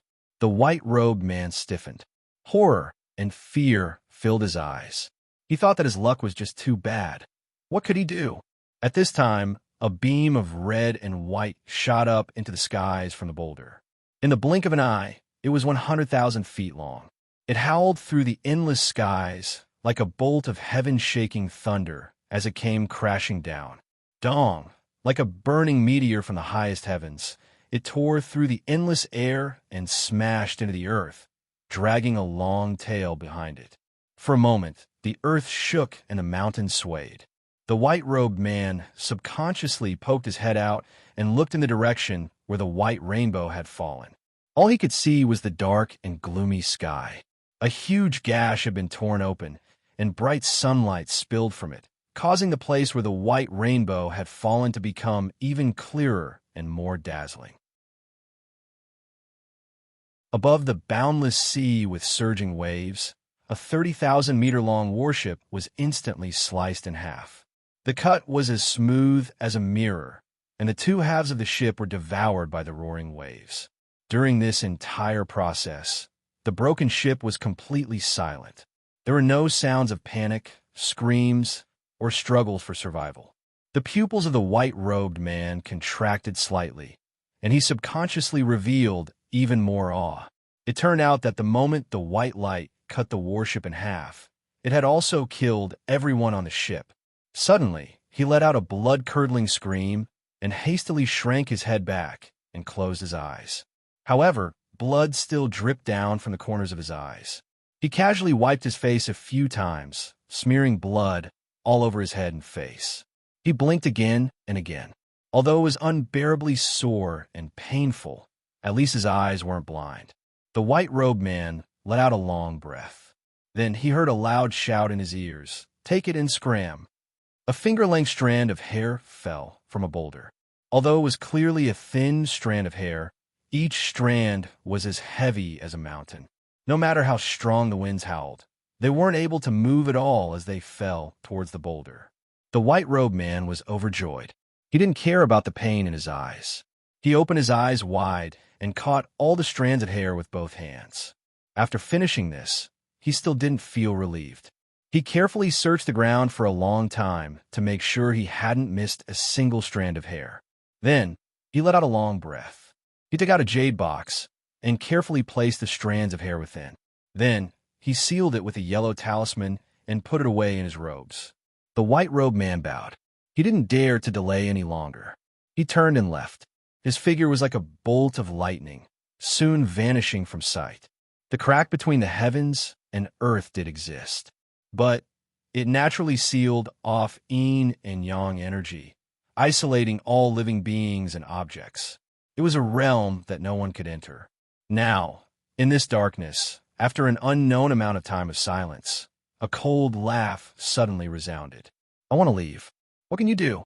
There was a pause for several breaths of time. "Fierce, truly fierce. Then try me." There was another pause. "Hey, are you serious? Don't forget, the two of us have been old friends for so many years. Is there a need to act like this?" Several more breaths of time. All right. I'm really afraid of you. So many years have passed, and you're still as straightforward as ever. Is it so hard to change?"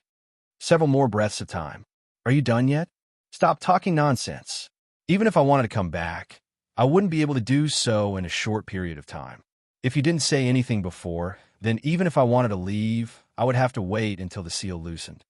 In the darkness, a helpless sigh echoed out. "I will keep my word. I will definitely keep my word.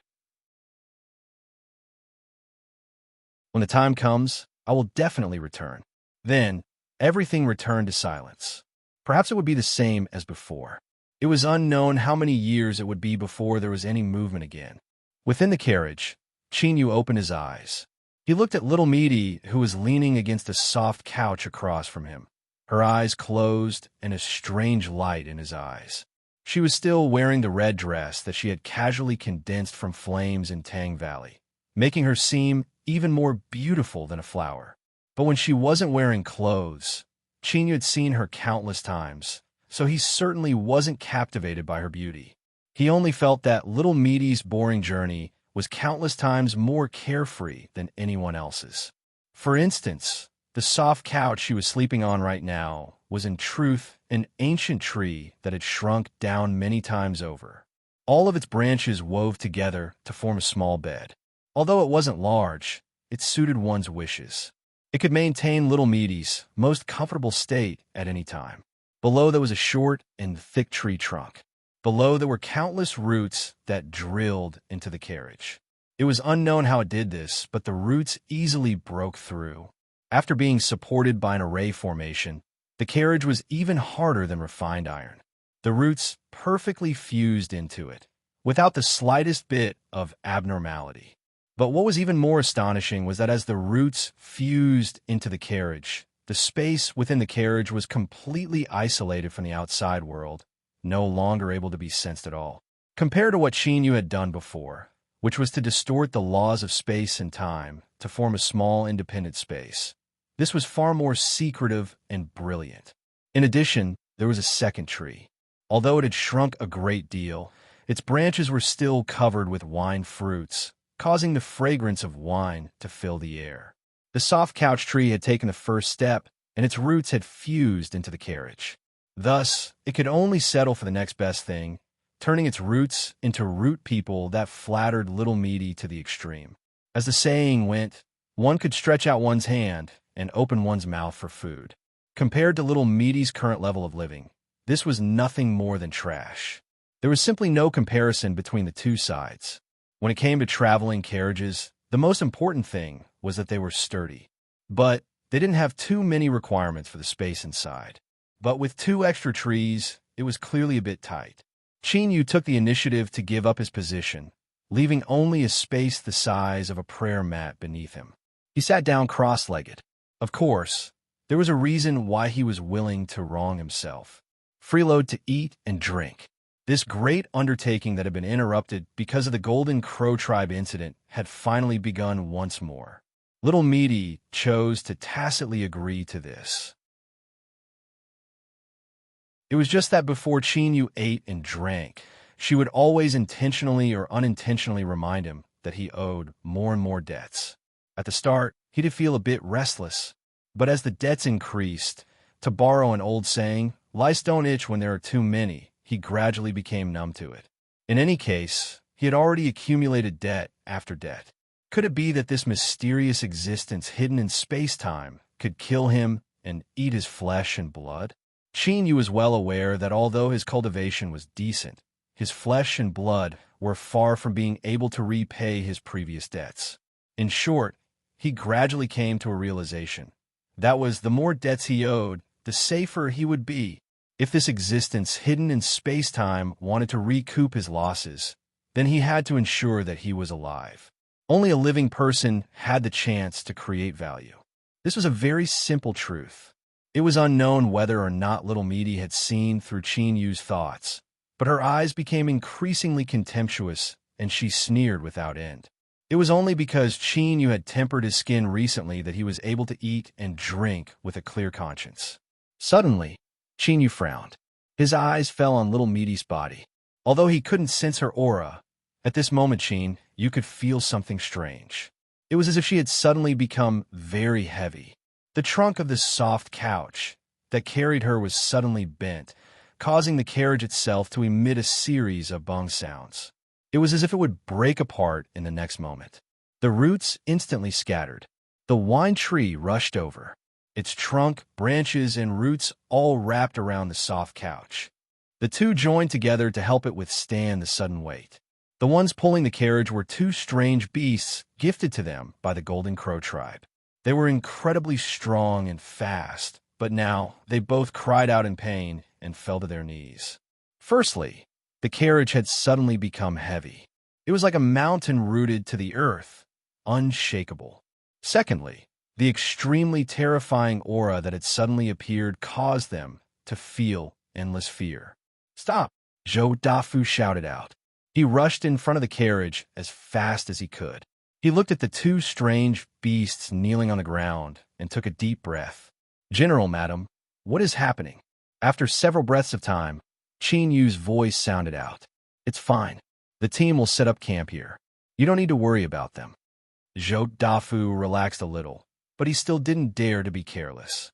He quickly ordered them to set up camp around the carriage. During this time, his eyes couldn't help but fall onto the carriage several times. Every time, it made his heart tremble. From the bottom of his heart, there was fear and trepidation. It was as if there was a monster hiding in the carriage. Once it opened its mouth, it could easily swallow all of them into its stomach. Zhou Dafu didn't dare to say more. He hurriedly found Lotus Girl. Now, This beautiful woman, who had almost no presence after entering the barbarian territory, had her eyes tightly closed. Her face was pale, and her forehead was covered with fine beads of sweat. This made Zhou Dafu open his mouth, but he didn't know if he should ask. Lotus Girl said in a trembling voice, "My lord, if I were you, I would pretend that I don't know anything."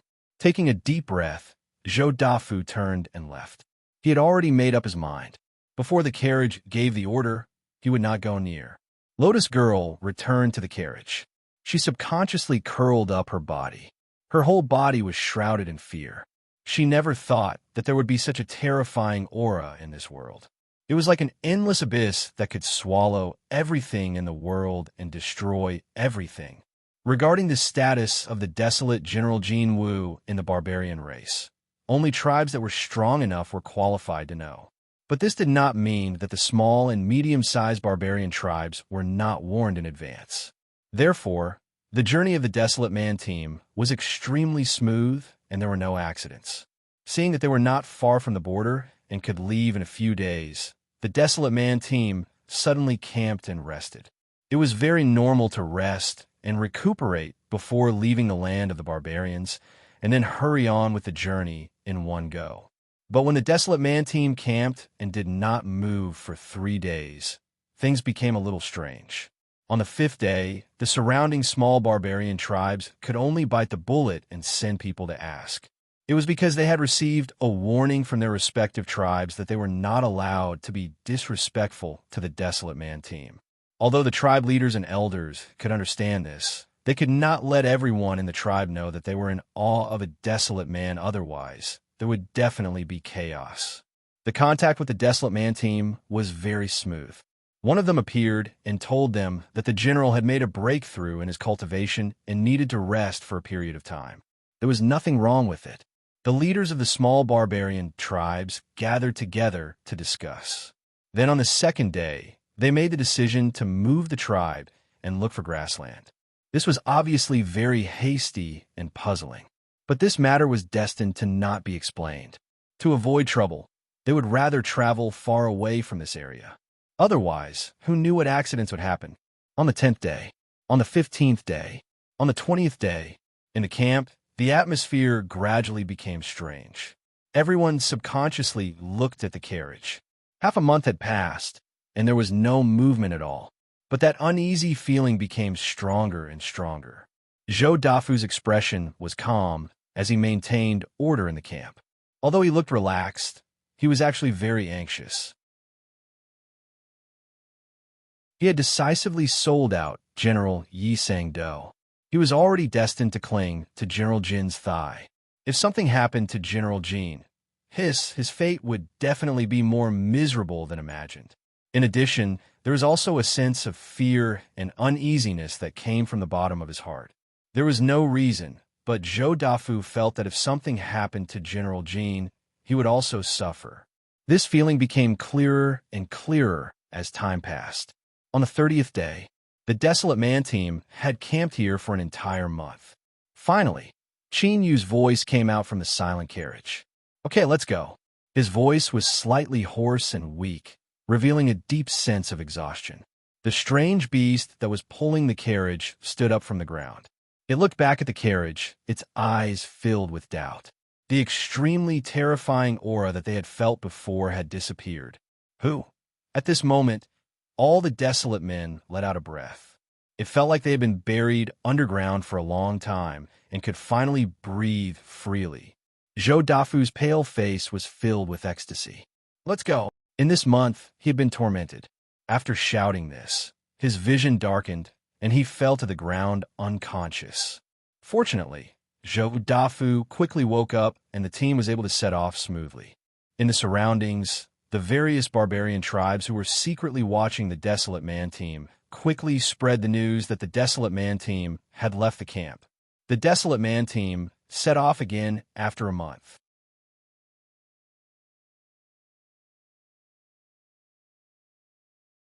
Chapter 1561.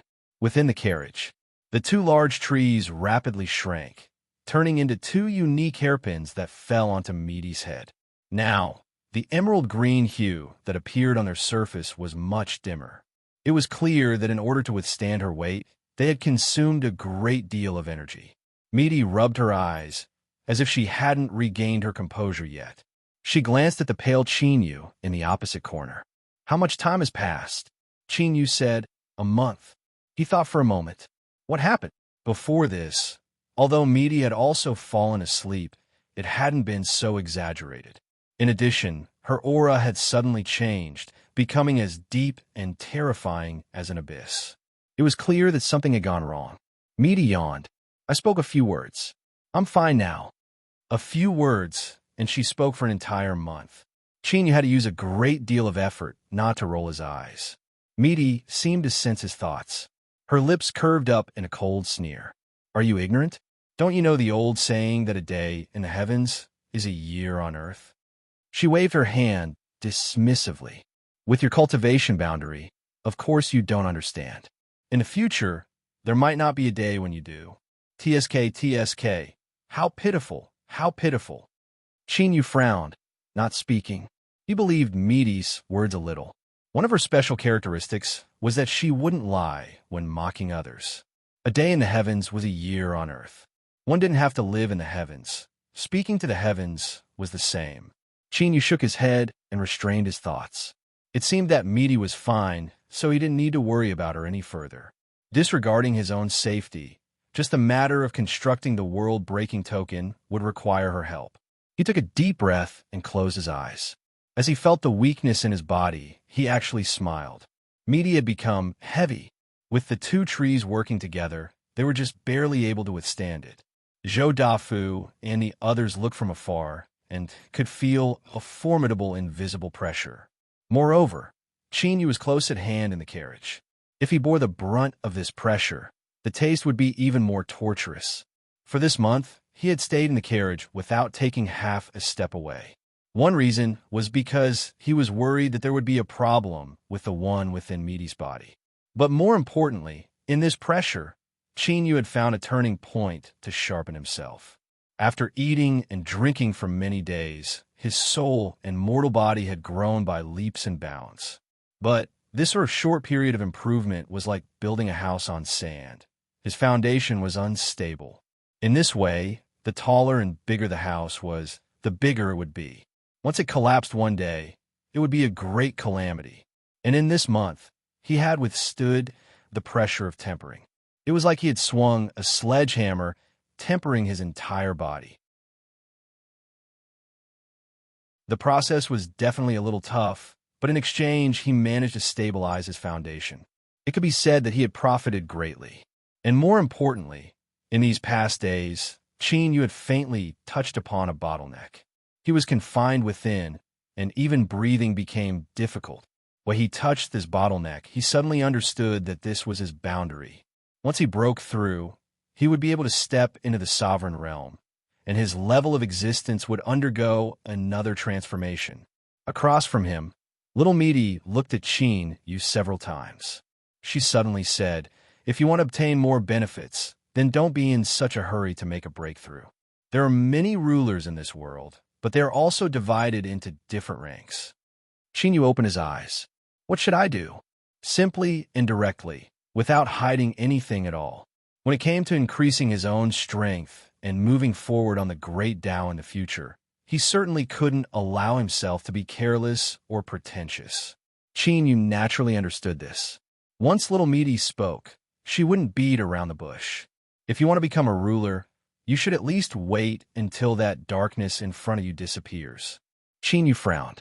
He looked deeply at her, his thoughts racing. Soon, he determined what she was referring to. Underground in the mine, the heaven and earth spirit embryo. It seemed that this mysterious and unfathomably formidable existence that hid between the heavens and earth had already realized this. At this moment, Chinyu suddenly thought back to when he first passed through the heaven and earth spirit embryo. He suddenly felt a sense of fear, as if he were being spied on by an invisible strength. Afterwards, Chinyu searched again and again, but didn't find anything. Now, it seemed that the source was likely this little Misty in front of him. The soul-planting spirit embryo was something Qin Yu had done by communicating with the stone pagoda.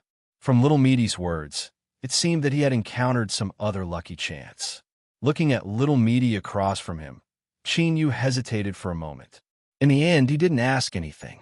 For days later, the Western Wasteland caravan that had rested for a long time didn't stop at all. They finally passed through the hidden mountain gorge and officially stepped into the territory of the Great Desolate. They had returned. Before, it was said that regarding the smuggling, it was fine if everyone knew about it in secret, but it was impossible to bring it out in the open. Qin Yu was one of the top 3 generals of the border army.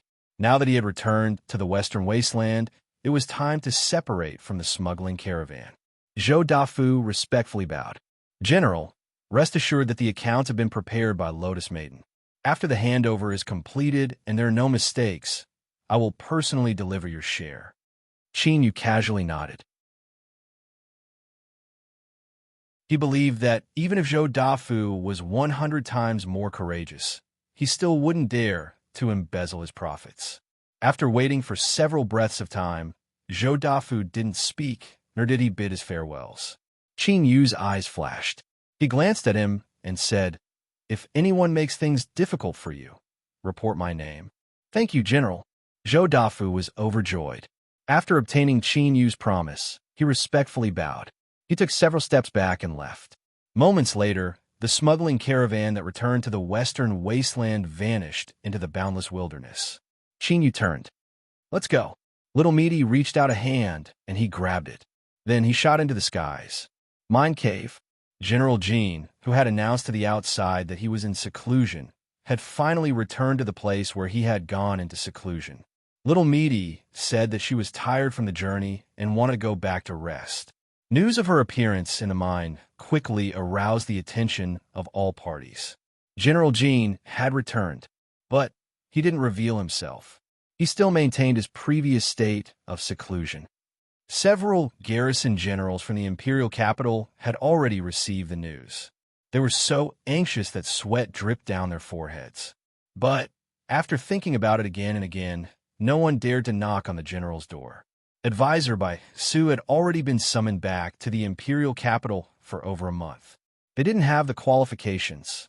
In any case, His Majesty and those great figures in the imperial capital had already waited for over a month. They didn't mind waiting for a few more days. Deep underground, it was as dark as a curtain. Qin Yu quietly walked forwards. His entire person seemed to blend into the darkness. There was no movement at all, and not even the tiniest bit of his aura leaked out. When he entered the underground this time, he was acting in secret. He didn't want anyone to know. Along the way, he encountered many underground sinners. But even when they brushed past each other, they didn't notice him at all. Finally, he arrived at the Ghost Fog Grotto. Qin Yu looked up. Then his figure flashed, and he entered. Within the grotto, the space and time laws wove together. To him, they were naturally useless. After several steps, the world spirit embryo that was shaped like a water droplet appeared in front of Qin Yu. Although there was a close connection between him and the world spirit embryo after he planted the soul, there was still a great difference. But personally coming here and indirectly sensing it were still very different. After carefully looking at it, Qin Yu's lips curved up in a smile. Everything went smoothly. The soul seed had already taken root and sprouted, smoothly fusing with the world spirit embryo. At this time, he felt as if it could open its eyes at any moment. Little Meaty had reminded him that in order to break through to the ruler realm, he would have to wait until the spirit embryo opened its eyes. It seemed that day wouldn't be too far away. After carefully inspecting the state of the world spirit embryo and determining that there was nothing wrong with it, Qin Yu turned and left. Just like before, after suppressing and subduing the sinners beneath the mine, he didn't do anything at all. Maintaining everything as it was the best disguise. This was to prevent others from discovering the secrets hidden beneath the mine. The guards of the mine anxiously waited. Imperial General Ning Qin had finally left seclusion.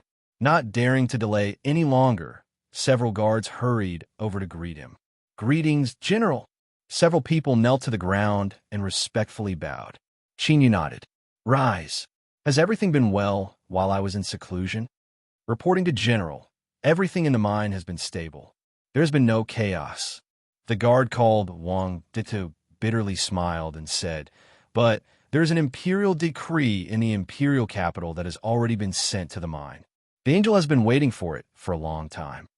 His words contained a hint of warning. Qin Yu's eyes flashed, and a thoughtful look crossed his face. I understand. Along the way, because little Meaty had suddenly grown heavier, he had been delayed for a month. Thinking about it, there were many people who were anxiously waiting to see him suffer misfortune, and they found it hard to bear. Li Dado often cursed at his nephew, but he naturally didn't dare to do so to the general. The bitter smile on his face became even thicker. General, the angel represents His Majesty. It would have been fine if you hadn't left seclusion.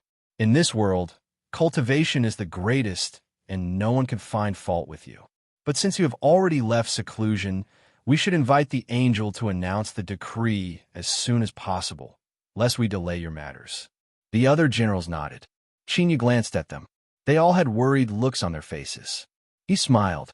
I will immediately invite the angel. Just as he finished speaking, there was a loud clamor outside. Soon, the door was pushed open. Several border guards had helpless and panicked expressions. They hurriedly knelt to the ground and bowed. General, the angel heard that you left seclusion and insisted on coming to see you. Subordinates were unable to stop him, so I asked that you punish him. From the crowd of several people, a white-faced young eunuch walked in.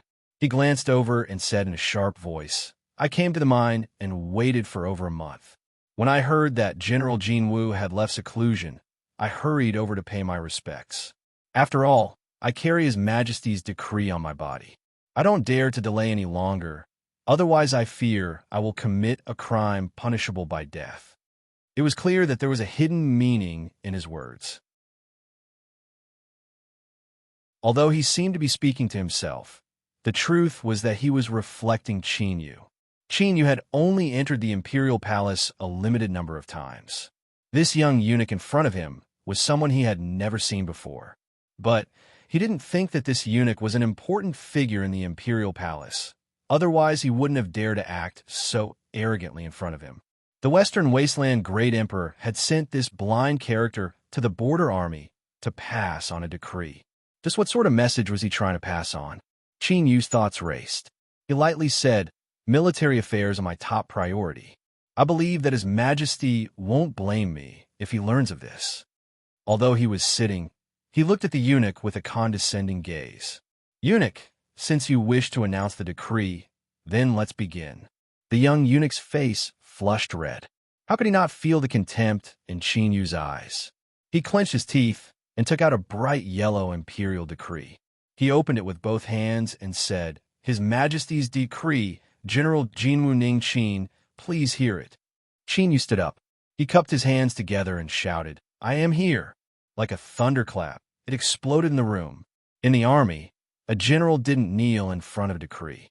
This was the courtesy that the Western Wasteland's imperial family had always given to the military. With Qin Yu's current status as the number 3 general of the Western Border Army, it wasn't too much to call him a general. Moreover, the current mine was Qin Yu's base territory. The 100,000 Border Army soldiers were all under his control. The young eunuch's complexion changed. His mind that had been clouded by anger suddenly calmed down, and he felt a chill crawl up his back. The Empire's military had always been domineering. Even some important figures in the palace might not be placed in their eyes. In his years in the palace, he had seen many similar situations. Moreover, he was just a mere eunuch that had recently been favored. Although it seemed like he was doing well, that was only on the surface. Thinking of this, and thinking of the favored empress behind him, the young eunuch bit down on his lips, the taste of blood filling his mouth. His eyes were dark and filled with hatred. He swept his eyes over the 2 people beside him and finally regained his composure.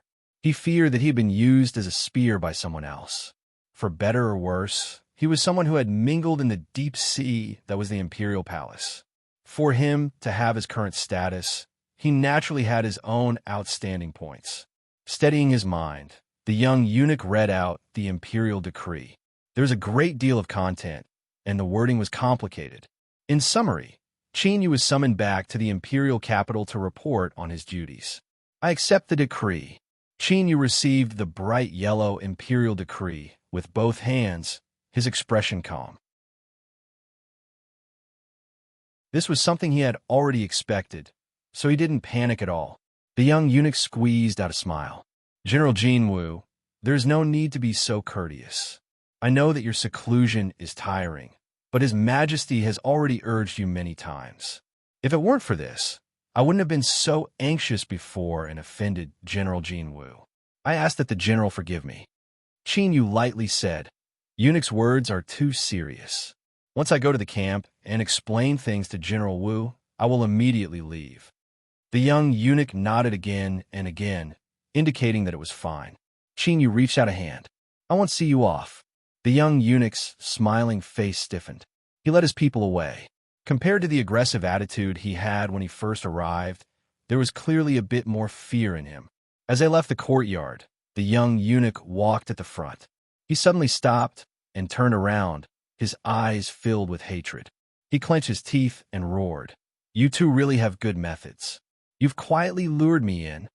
He thought back to General Jinwu's expression when he received the decree and then thought back to the current strange situation in the imperial capital. The young eunuch panicked.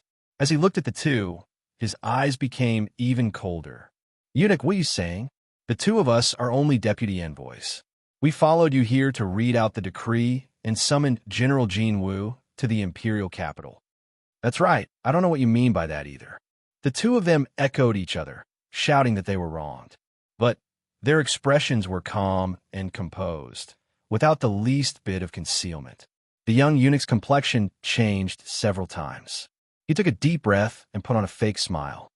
That's right. I was confused and said something I shouldn't have. I hope you two don't mind. He turned and walked away, his complexion soon composing itself. With such shrewdness, he could be considered a top character. The two people behind him frowned. They glanced at each other and then calmed down. This little brat, he was a quick learner and a quick learner. If he was given some time, he would surely have a bright future ahead of him. But there were some people who were doomed from the start and had no future at all. General Jinwu arrived at the border army camp and paid his respects to General Wu. Everything went smoothly. Wu Tongtian personally stamped Yi Sang's military memorial and chatted with him with a smile on his face, without any awkwardness. After talking about the local customs of the barbarian tribes, Qin Yu stood up and bid his farewells. Wu Tongtian smiled. I am the commander of the border army. Since there are some matters that have been placed in front of me, I have no choice but to intervene. But, thinking about it, General Jinwu won't encounter any trouble when he goes to the imperial capital, and there might even be some other lucky chances. Qin Yu cupped his hands together. I thank General Wu for your auspicious words. He left. The caravan of angels was already waiting outside the border army camp. Qin Yu boarded the carriage. Without any pause, he set off. Little Meat looked out the window, a bored expression on her face. When Qin Yu came in, she glared at him. Hurry, hurry, I'm almost always on the road. My good vacation has nearly been ruined by you. Qin Yu thought that he wasn't the one who wanted her to come. But no matter what, he couldn't say these words. With Little Meat by his side, his safety was guaranteed perfect. Even if she wanted to stay, Qin Yu had to think of a way to keep her by his side. Cough. The border army camp is barren and desolate. Once we reach the Western Wasteland's imperial capital, it will be one of the most prosperous places in the world. You won't be disappointed. Little Meat thought for a moment and then humphed. Deep in her eyes, there was a bit of anticipation. With a smile, Qin Yu turned and sat down. His fingers gently tapped his knees as he thought about what Wu Tongtian had just said. With his status, he wouldn't speak without thinking. Since he said this, it was likely that he had obtained some secret information ahead of time. Returning to the imperial capital this time shouldn't be too dangerous. But there were always accidents in everything. He couldn't be lacking in caution. In addition, if he had a chance, he should try to do some homework ahead of time and see whether or not he could achieve what he had planned.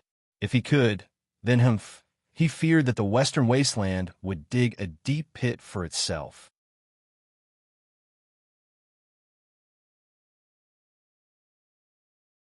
Chapter 1562.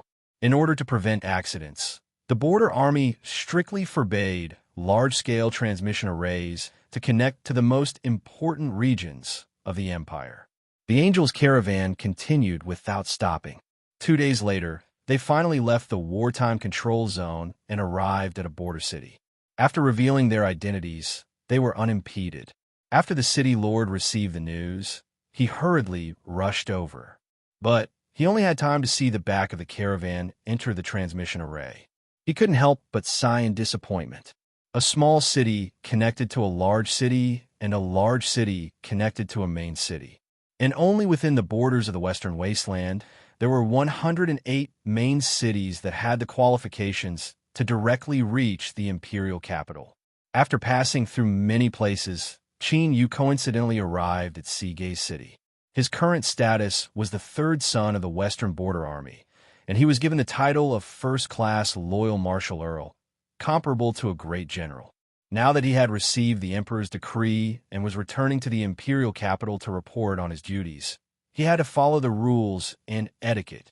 Thus, after arriving at Seagay City, the Western Wasteland Border Army soldiers that came out of the mines and clearly relied on the general to rush to the relay station for temporary repairs. The Border Army soldiers that had been trapped in the mines and ended up in a state that was neither human nor ghost didn't think that they would have the chance to follow the general to Seagay City and experience the world's most prosperous city. The general, called Wang Dado, stuck out his chest and held his head high.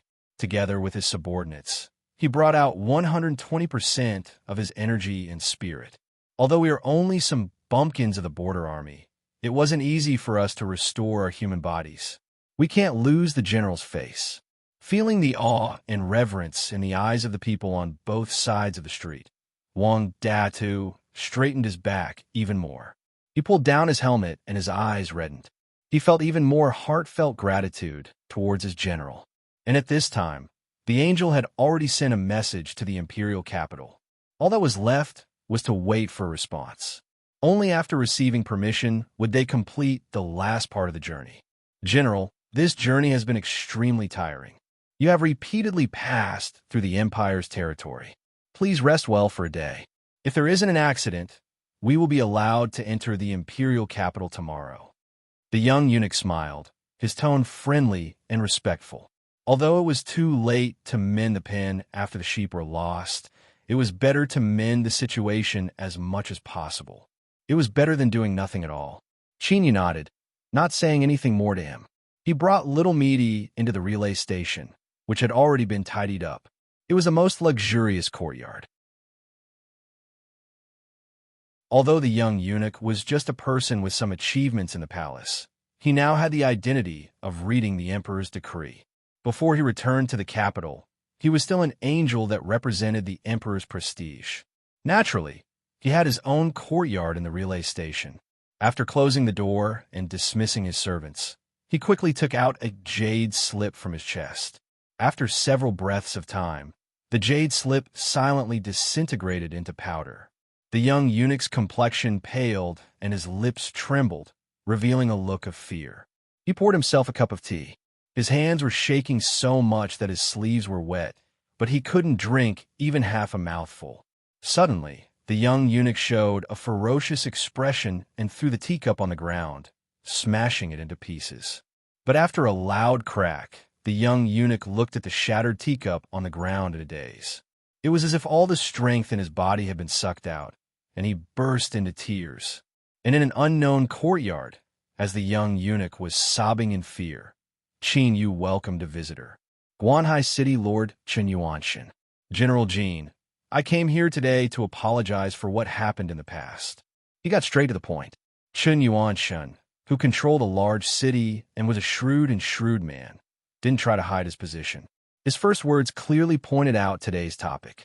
That insufferably arrogant young master of the city lord mansion looked at the armored general sitting on the same level as his father.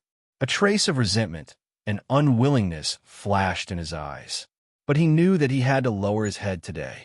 When news of the turmoil in the capital spread out, he had been extremely excited. But after that, things developed in a strange manner. In addition, Chun Shangulv knew that his father's attitude had changed. Although the imperial capital seemed turbulent, it couldn't shake General Jean. Since he couldn't move him, then the storm he stirred up might become a boost to General Jean, allowing him to take another step further. Otherwise, with his father's status, how could he have suffered such a setback today? Chun Shangulv took a deep breath and stepped forwards. He bowed. I didn't know the true face of MT Liu, an unintentionally offended general. I asked General to be magnanimous and not bother with me. His words were sincere and filled with remorse. If it weren't for the fact that Qin Yu's perception of the human heart had reached an extremely keen level, he might have been able to sense some of the emotions that flashed in his eyes. Qin Yu picked up a teacup and took a sip. City Lord is too serious. Since what happened in the past has already been resolved, I will naturally forget about it. Chen Yuanshan laughed. General's magnanimity is for my sake. But since I have offended a supreme, I will naturally be punished. He flicked his sleeves. With a loud cracking sound, Chun Shangulv cried out miserably and fell to his knees. Blood soaked his robes and seeped into the ground. He knelt in a pool of his own blood, his face pale from the pain and his forehead covered with beads of sweat. He was truly distressed to the extreme. There was no longer any trace of his past carefree and insufferably arrogant appearance. Qin Yu narrowed his eyes. He thought that these powerful old foxes were truly ruthless. To personally break Chun Shangulv's legs so that he could quell the anger in his heart, that was more than enough sincerity. But to his own son, he could be ruthless to this extent. To outsiders, it was even more imaginable. For such a person, unless one had the confidence to completely knock him down and trample him into the mud, never to rise again or directly kill him on the spot, it was best not to be an enemy. In fact, this was the signal that Chen Yuanshan wanted to pass to Qin Yu. I am very sincere to resolve the grievances between us. Either we shake hands and make peace, or we will rely on our own means. Qin Yu frowned slightly. He picked up the teacup and took another sip. He said lightly, "City Lord, what do you mean?" He understood, but it didn't mean that he would accept it, especially in this almost semi-threatening way. Chun Yuanshan said, "I want to express my sincerity to be close to the general. If it is not enough, Su Shun, you asked the general for punishment." After entering the room, the deputy general, who had been standing in the corner like an invisible person, bowed in acknowledgement and strode forward. His face was pale, but he didn't hesitate. He grabbed one of his arms and tore it off. Suddenly, blood splashed out. The air was thick with the smell of blood. Without stopping his own bleeding, Su Shun knelt on one knee and raised his broken arm. "General Jin Wu, I wonder if this arm is enough to pay for the mistake I made in the past." Qin Yu coldly sneered. He set down his teacup and said, "How interesting, how truly interesting. I was only passing by, so why must Sir City Lord make the scene so bloody? It seems as if I'm the one who bullies everyone in Seawatch City. If this spread out, what would happen to my reputation? The City Lord said that you want to be close to me, but this is forcing me to tear apart all pretense of cordiality with you. Please, in the future, if the City Lord is dissatisfied in the court, you can make a move." They parted on bad terms. Chen Yuanshan walked out of the courier station. His son had a broken leg, and the deputy general was missing an arm. He looked back, and there was no gloominess on his face, only helplessness. "Your Majesty, since there is no evidence, can't you just let it go?" The minor officials in the courier station looked at the scene in front of them. They were so scared that their faces turned ashen and their bodies shook like a sieve. They didn't dare to approach. "Let's go," Chen Yuanshan sighed. He boarded his carriage and left. At night, rumors began to spread through Seawatch City that General Jinwu Ningqin hadn't forgotten his old grudges and was using his power to suppress the City Lord Mansion. Although no one knew the specific details, Chen Shanglu had a broken leg and Su Shun had lost an arm. These were indisputable facts. For a time, everyone glanced over. Some people frowned. They thought that General Jinwu Ningqin was too rampant after gaining power and couldn't be approached. Some people thought that General Jinwu was revealing his sharpness and that there would surely be a great calamity in the future. But at the same time, they also felt that if General Jinwu dared to act so arrogantly and domineeringly at this time, then he really did have a plan. In other words, he really didn't care about the storm in the imperial capital. Courier station.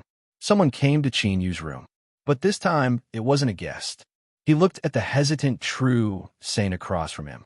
He said, "Why are you so hesitant? Did you betray me?" True Saint Bayou bitterly smiled. He bowed. "I don't dare to deceive General. After I returned to the imperial capital, I was asked 3 times whether or not there was anything wrong with your actions." He clenched his teeth and continued to say, "This subordinate has truthfully reported everything without concealing anything." He thought back to how his uncle had personally asked General Jinwu Ningqin if there was anything strange about him.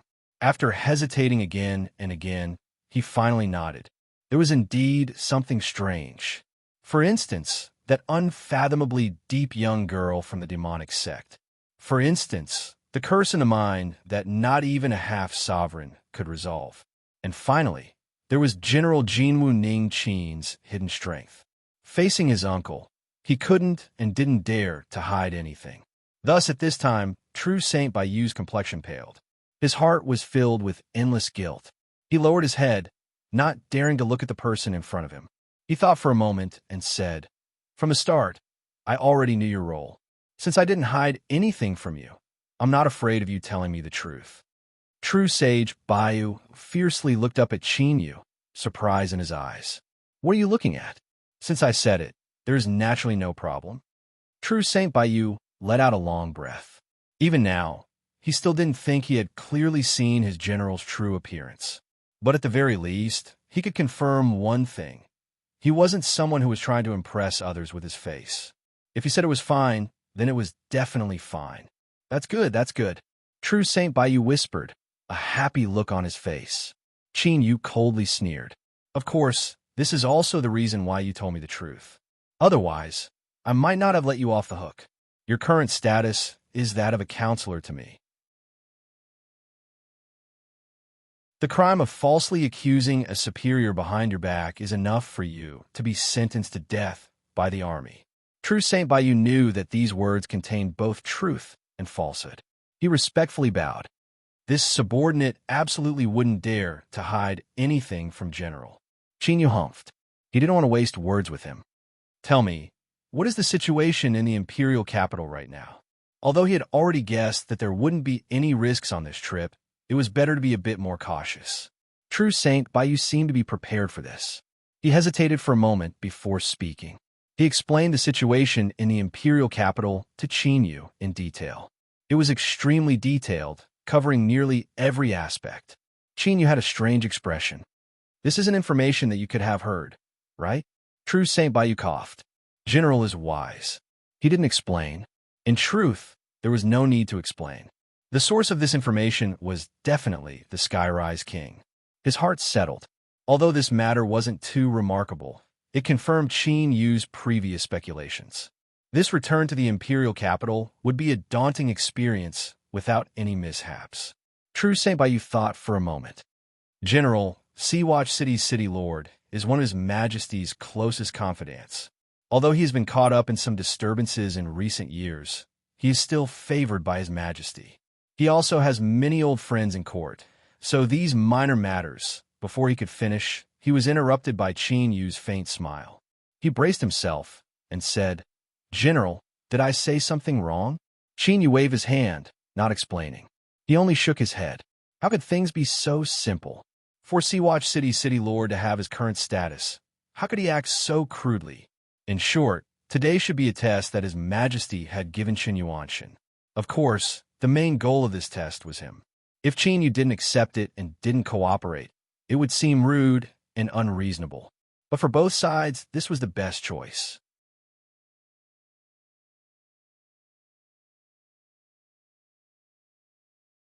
Chapter 1563. If the Western Wasteland Great Emperor wanted to see Qin Yu's confidence, then he would show it to him. The next morning, the imperial capital sent a reply to the relay station, allowing Imperial Jinwu Ningqin to return. They gathered their troops and showed what they were relying on. The caravan of angels drove towards Sea-Watch City's transmission array. The young eunuch didn't show himself, saying that he had caught a cold last night. After he boarded the carriage, he didn't come out again. His attitude was completely different from yesterday, but Qin didn't care. His current opponents were the aristocrats of the Western Wasteland dynasty, as well as the great emperor above the ninth layer. A mere eunuch, even if he had some status and power in the imperial palace, wouldn't be placed in his eyes. This was the confidence that a general of the imperial army should have. A moment later, with a humming sound, the transmission array exploded with a dazzling light. Space twisted and they vanished from sight. When the feeling of space shaking around them disappeared and the carriage landed on the ground once more, they had already arrived in the capital region. The guards stationed in the imperial capital all bowed. One reason was to show respect to the angels, and the second reason was to show awe to the great general of the border army. Although the imperial capital's garrison was made up of the elites of the army, it was rare for chaos to occur in the imperial capital for thousands of years. It was like a sheathed blade that had no place to use it. As for the border army that had been stationed in these past years, they had fought all sorts of battles all year round, and those that survived were all brave warriors. The mine general called Wang Datu could feel the gazes of his comrades in the imperial capital. He shouted out loud and led the little children under his command, bringing out 120% of their aura. Their steps were like that of a dragon or tiger, their aura swallowing the mountains and rivers, as if they could sweep away everything in their path. The complexions of the garrison soldiers changed. As they thought about the strange atmosphere in the imperial capital, they thought that Imperial Jinwu Ningqin might have come here for revenge. Cough! Within the carriage, there was a light cough from Qinyu. Wang Datu had already sensed the change in the eyes of his comrades in the imperial capital. He thought that when it came to showing off, he really had to pay attention to his limits. Otherwise, if he used too much strength, it was likely that extreme joy would turn to sorrow. He vaguely made a hand gesture, telling these little rascals to restrain themselves a bit. Unexpectedly, his nephew Wang Xin was so pleased with himself that he puffed out his chest, sucked in his stomach, and raised his head. He stomped his feet loudly, and his eyes almost popped out of their sockets. He did not receive his signal at all. This made Wang Datu very angry, but he could not kick him in front of everyone and scold him for being a blind bastard. Qin Yu's lips twitched. He had no idea how the Wang family uncle and nephew had managed to fight for the chance to return to the imperial capital with him. His performance was really like that of a clown. Fortunately, although the soldiers of the Imperial Garrison Division were vigilant, they did not do anything out of line. They watched as the carriage headed for the Imperial capital. After that, everything went smoothly. An assistant minister of the Imperial Court and a deputy general of the military personally came to greet them. The standard was not high, but it met the requirements of etiquette. The young eunuch finally got off the carriage. His face was pale, and he looked listless, as if he was seriously ill. After saluting, he led the imperial decree team back to the imperial palace. Qinyu glanced at the eunuch's back and frowned. Then he composed himself and stepped down from the carriage to greet the assistant minister and deputy general. Although the atmosphere in the imperial capital was strange, General Jin was still the target of everyone in the imperial court. Before the situation became clear, it was best not to get involved. The assistant minister and deputy general who had been pushed to take on this errand were already cursing inwardly, so they didn't pay much attention to their greetings. Luckily, they were gratified to find that General Jin Xin knew his own limits and quickly stopped this meaningless conversation. The assistant minister and deputy general couldn't avoid him in time. They hurriedly returned to their residences to report on their tasks. True Saint Baisu became the guide. His Majesty has ordered that a general's residence be built in the imperial capital for the general. It was just completed not long ago.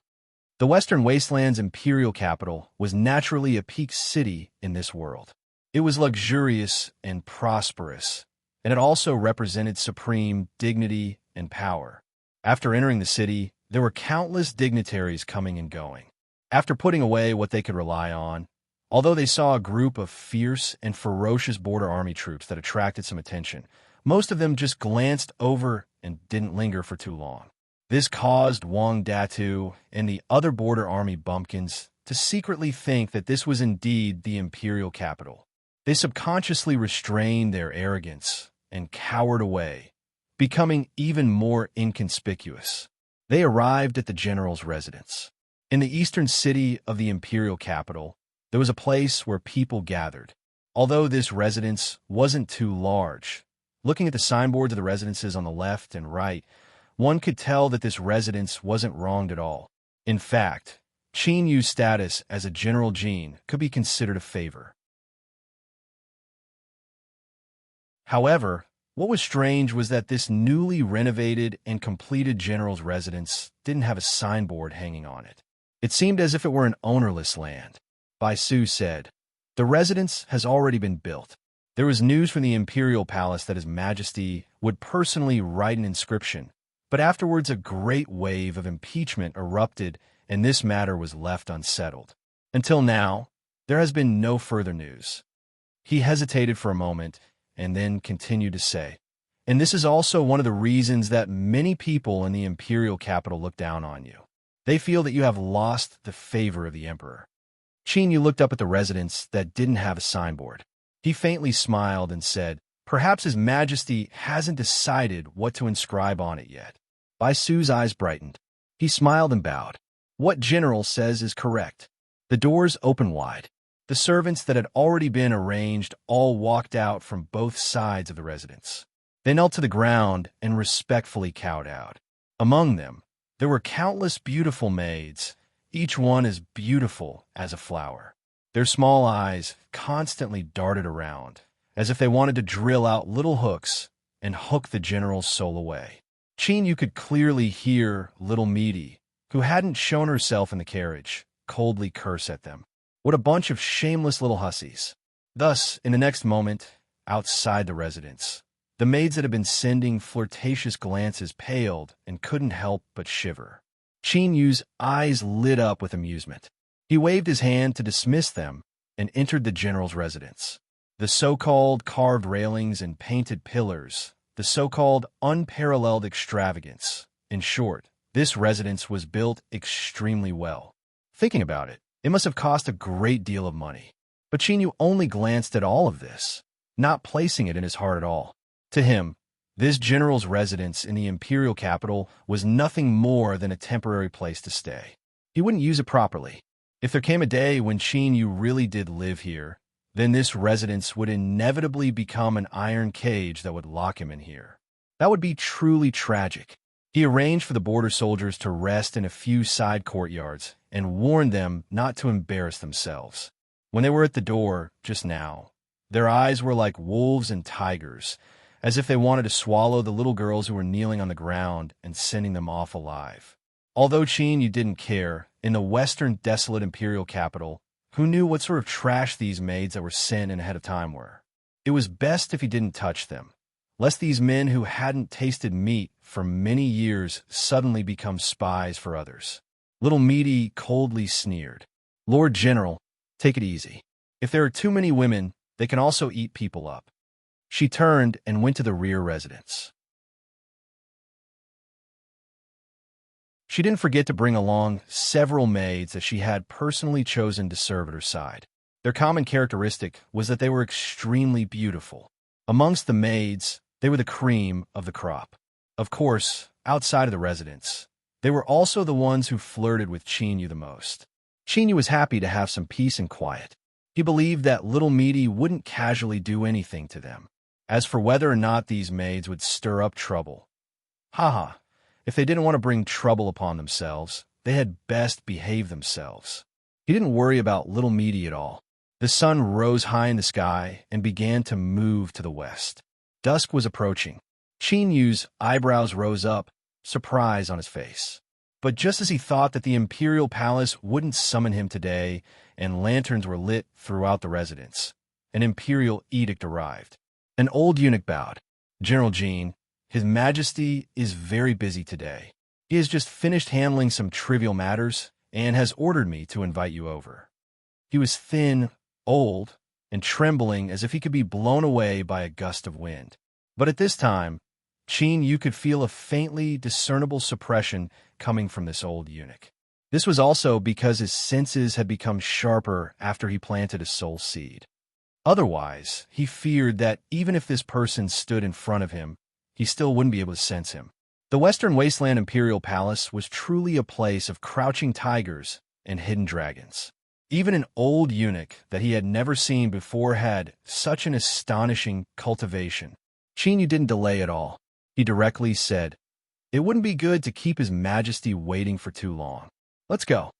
The journey was smooth. Before arriving at the Imperial Palace, although he had already been here more than once, he could still feel the invisible suppression in the air. It made one instinctively feel endless awe. "Greetings, General Jean." The Imperial Palace guard knelt on the ground and bowed. Qin nodded. "Rise." The old eunuch didn't stop. He stepped through the gates of the Imperial Palace. Qin calmly followed behind.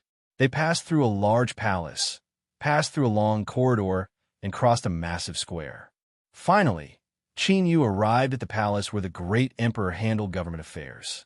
The inscribed plaque read, "Longevity Hall." The 3 words were golden. In the darkness, they emitted a dazzling radiance, mysterious and mystical. The old eunuch turned and said, "General Jean, please wait a moment. I will go in and report." Before he finished speaking, a light chuckle echoed in his ears. "That's enough, you old fool. You know I'm starving, so why bother? Ning Qin, just come in. I've been waiting for you for a while." The old eunuch didn't panic, nor did he flatter. As he heard the Western Wasteland Great Emperor's mocking words, he only bowed and retreated to a corner of the hall. Only then did Qin realize that on the other side of the palace door, there was also an old eunuch standing there. He was even older than the previous one. The feeling this old eunuch gave off was that of a wooden stake covered in cracks. He stood at the entrance with his eyes closed, without the least bit of sound. When Qin first arrived, he didn't even discover that there was another person here. As if sensing General Jin's gaze, the old eunuch opened his eyes. A sharp light flashed in them, like a bolt of lightning cutting through the dark skies, particularly dazzling in the night. Qin had a calm expression. He cupped his hands together and said, "I'll have to trouble you too." He pushed open the door and entered the hall. He first walked through the front courtyard and turned around a screen. Only then did he see His Majesty. He was sitting cross-legged on a golden cushion, delicacies spread out in front of him. This was Qin first time clearly seeing the appearance of this Western Wasteland Great Emperor. He had a white face and a beard. His figure was a bit chubby, and he had a smile on his face. But his aura of ruling the world still left one's heart racing. "This subject, Golden General Ning Qin, greets your Majesty." Before he could bow, he was interrupted by a wave of the great emperor's hand. I'm hungry. Let's eat first. You're lucky today, so there's no need to be polite." Qin said, "Yes. Thank you, your Majesty." Across from the throne was a table. The dishes on the table were the same as those on the other side. To sit in front of the great emperor and eat the same food was a great courtesy. The great emperor lifted his chopsticks and began to eat. Once the food turns cold, the taste will deteriorate. I still have some matters to discuss, so I won't be drinking today. Qin cupped his hands together. The great emperor smiled. "The heavens and earth are great, but eating is the most important. There's no need to be so polite. Let's eat." Qin thought for a moment and picked up his chopsticks. He couldn't figure out what this Western Wasteland Great Emperor was planning to do today, so he could only respond by remaining unchanged. The main hall was quiet. There was only the occasional sound of chopsticks and bowls touching, as well as the sound of chewing. For a meeting between a ruler and a subject to appear like this was a rare sight. However, this could also explain why there was no one in the main hall and why there were 2 old eunuchs standing outside. Thinking about it, the Western Wasteland Great Emperor didn't want the matters between ruler and subject to be known by too many people. He burped and put down his chopsticks. The great emperor took a sip of tea and looked at Qin across from him. What? You don't like it? This is personally made by the best chef in the imperial palace. It takes a great deal of time and materials, and I don't usually eat it. Qin said, Your Majesty's imperial chef is naturally unparalleled. It's just that I have something on my mind, so my appetite isn't too good. The great emperor smiled. So that's how it is. I thought you were used to eating the dishes of that madam beside you. So you look down on the imperial palace's imperial chef. Quietly, with just a few words, the atmosphere in the main hall suddenly changed. Qin stood up and bowed. I have sinned. I have caused trouble for your majesty. The great emperor's eyes flashed. Oh, if you're talking about the matter between Golden Crow and Green Willow Berserker tribes, then you're indeed in quite a bit of trouble.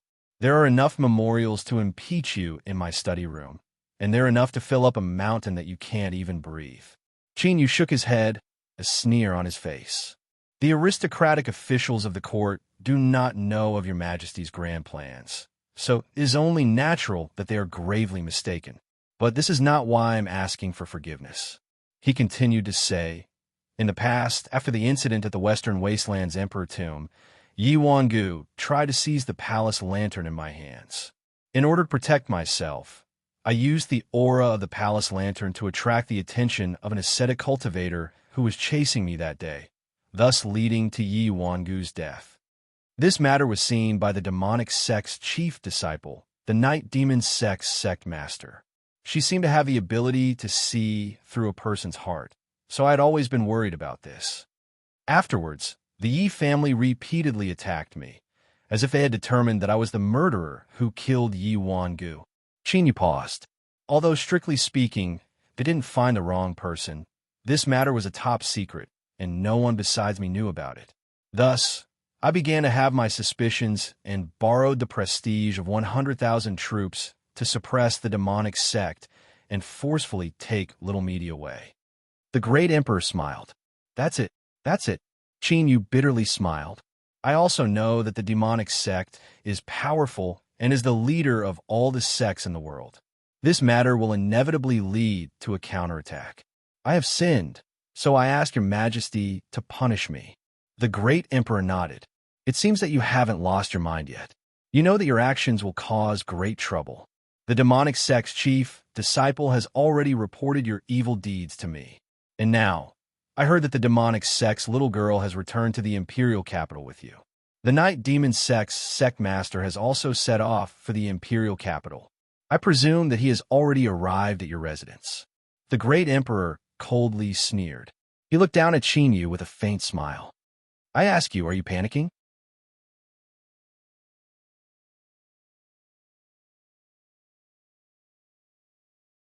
Chapter 1564. Qin bitterly smiled. Your Majesty, I ask that you protect me for the sake of the Western Wasteland and for the sake of your Majesty. Don't let the night demon sect master kill me in a fit of anger. Was he panicking? There was a deep meaning to this. But Qin, he wasn't panicking. Since Little Meaty had asked to follow Qin back to the great desolate imperial capital on her own initiative, she had naturally made ample preparations. Although the demonic sect's chief disciple was an extreme ruler, in terms of cultivation and shrewdness, he was far from being able to compare with that person hidden in space-time. You have a point. I can help you put in a good word, but whether or not the demonic sect will recognize you as a son-in-law is beyond my control. The great emperor leaned back and stretched out his legs. His posture wasn't dignified, but his eyes became deeper and more obscure, as if they were an unfathomable sea. Speak. I am very interested in what happened after you entered the Western Border Army. Yes, your Majesty. Qin began from the very beginning, recounting his experiences from beginning to end in appropriate detail. When he was in the Goliath tribes, he had already expected that there would be a day like this. The result of his early preparations was that the entire process was flawless, reasonable, and without a single flaw. The Western Wasteland Great Emperor nodded from time to time. He didn't interrupt, nor did he think it was a waste of time. After a long time, Qin bowed. I have finished speaking. If your Majesty has any questions, Please speak freely. The great emperor rapped a finger on the table. I, the Western Wasteland half-sovereign, once went to see the mine curse. Millions of death soldiers were sacrificed as sacrifices. It is indeed incomparably thorny. So how did you manage to break it? Qin Yu cupped his hands together. I must thank your majesty for bestowing the palace lantern upon me. Its aura can naturally restrain the power of the Goliath tribe's curse. Otherwise, it would have been impossible for me to smoothly establish myself in the army. As he spoke, he flicked his fingers. The aura of the palace lantern floated in front of him. The great emperor looked at it and nodded. All right, that is the only question I have. Now, let's get down to business. What did you do in the Goliath tribes for? Qin Yu solemnly bowed. To complete the heavy responsibility your majesty entrusted to me. Since the Western Wasteland great emperor knew about the dishes, that meant he had spies in the smuggling team. Qin Yu wasn't surprised by this. In fact, he even thought it was natural. Of course, the existence of spies wasn't enough to know everything. For example, the one who was good at cooking was the root person fabricated by the wine tree, not meaty. The two trees seemed to be right there, and they could be seen just by raising their heads. But in reality, it wasn't as simple as that. In short, if you wanted to see it, you would be able to see it, and vice versa. The blind spot of the great emperor's information gave Qin Yu room to maneuver. Back then, when he discussed the plan with the bitter cultivator Bo Ri, he was already prepared to deal with the Western Wasteland's inquiries. Qin Yu stood up. Next time, I will lead a team to the barbarians and settle in the Green Willow tribe. There was no need for more. One sentence was enough to explain everything. A sharp light flashed in the Western Wasteland great emperor's eyes. Up until now, General Jin Wu's performance had perfectly matched everything he knew. There were no omissions, and everything was explained. Moreover, the answer he gave was perfect enough. Even if the Golden Crow and Green Willow tribes gained power because of the totem, it was just an illusion. After the Break World Order was set up, once it was activated, it could instantly destroy everything. Thus, the argument of aiding the enemy naturally fell apart. The Grand Hall fell into silence once more. Qin Yu sat upright, his eyes drooping. He looked at the ground, expressing his respect towards the Western Wasteland great emperor. He was well aware that his performance was perfect, even better than he expected. But he still hadn't passed the test. Stepping into the palace and facing the great emperor, Qin Yu finally realized that the only thing he needed to do after returning to the imperial capital was to obtain the Western Wasteland great emperor's true trust. This should be the last time he would be tested. And this test had already begun the moment he received the emperor's decree. The young eunuch, Sea-Watch City, the lieutenant general's office, and today, the ruler and subject sitting together in the hall. All of this was the same. But all of this was only the prelude. He hadn't truly entered the main topic. General Jin Wu, Ning Qin.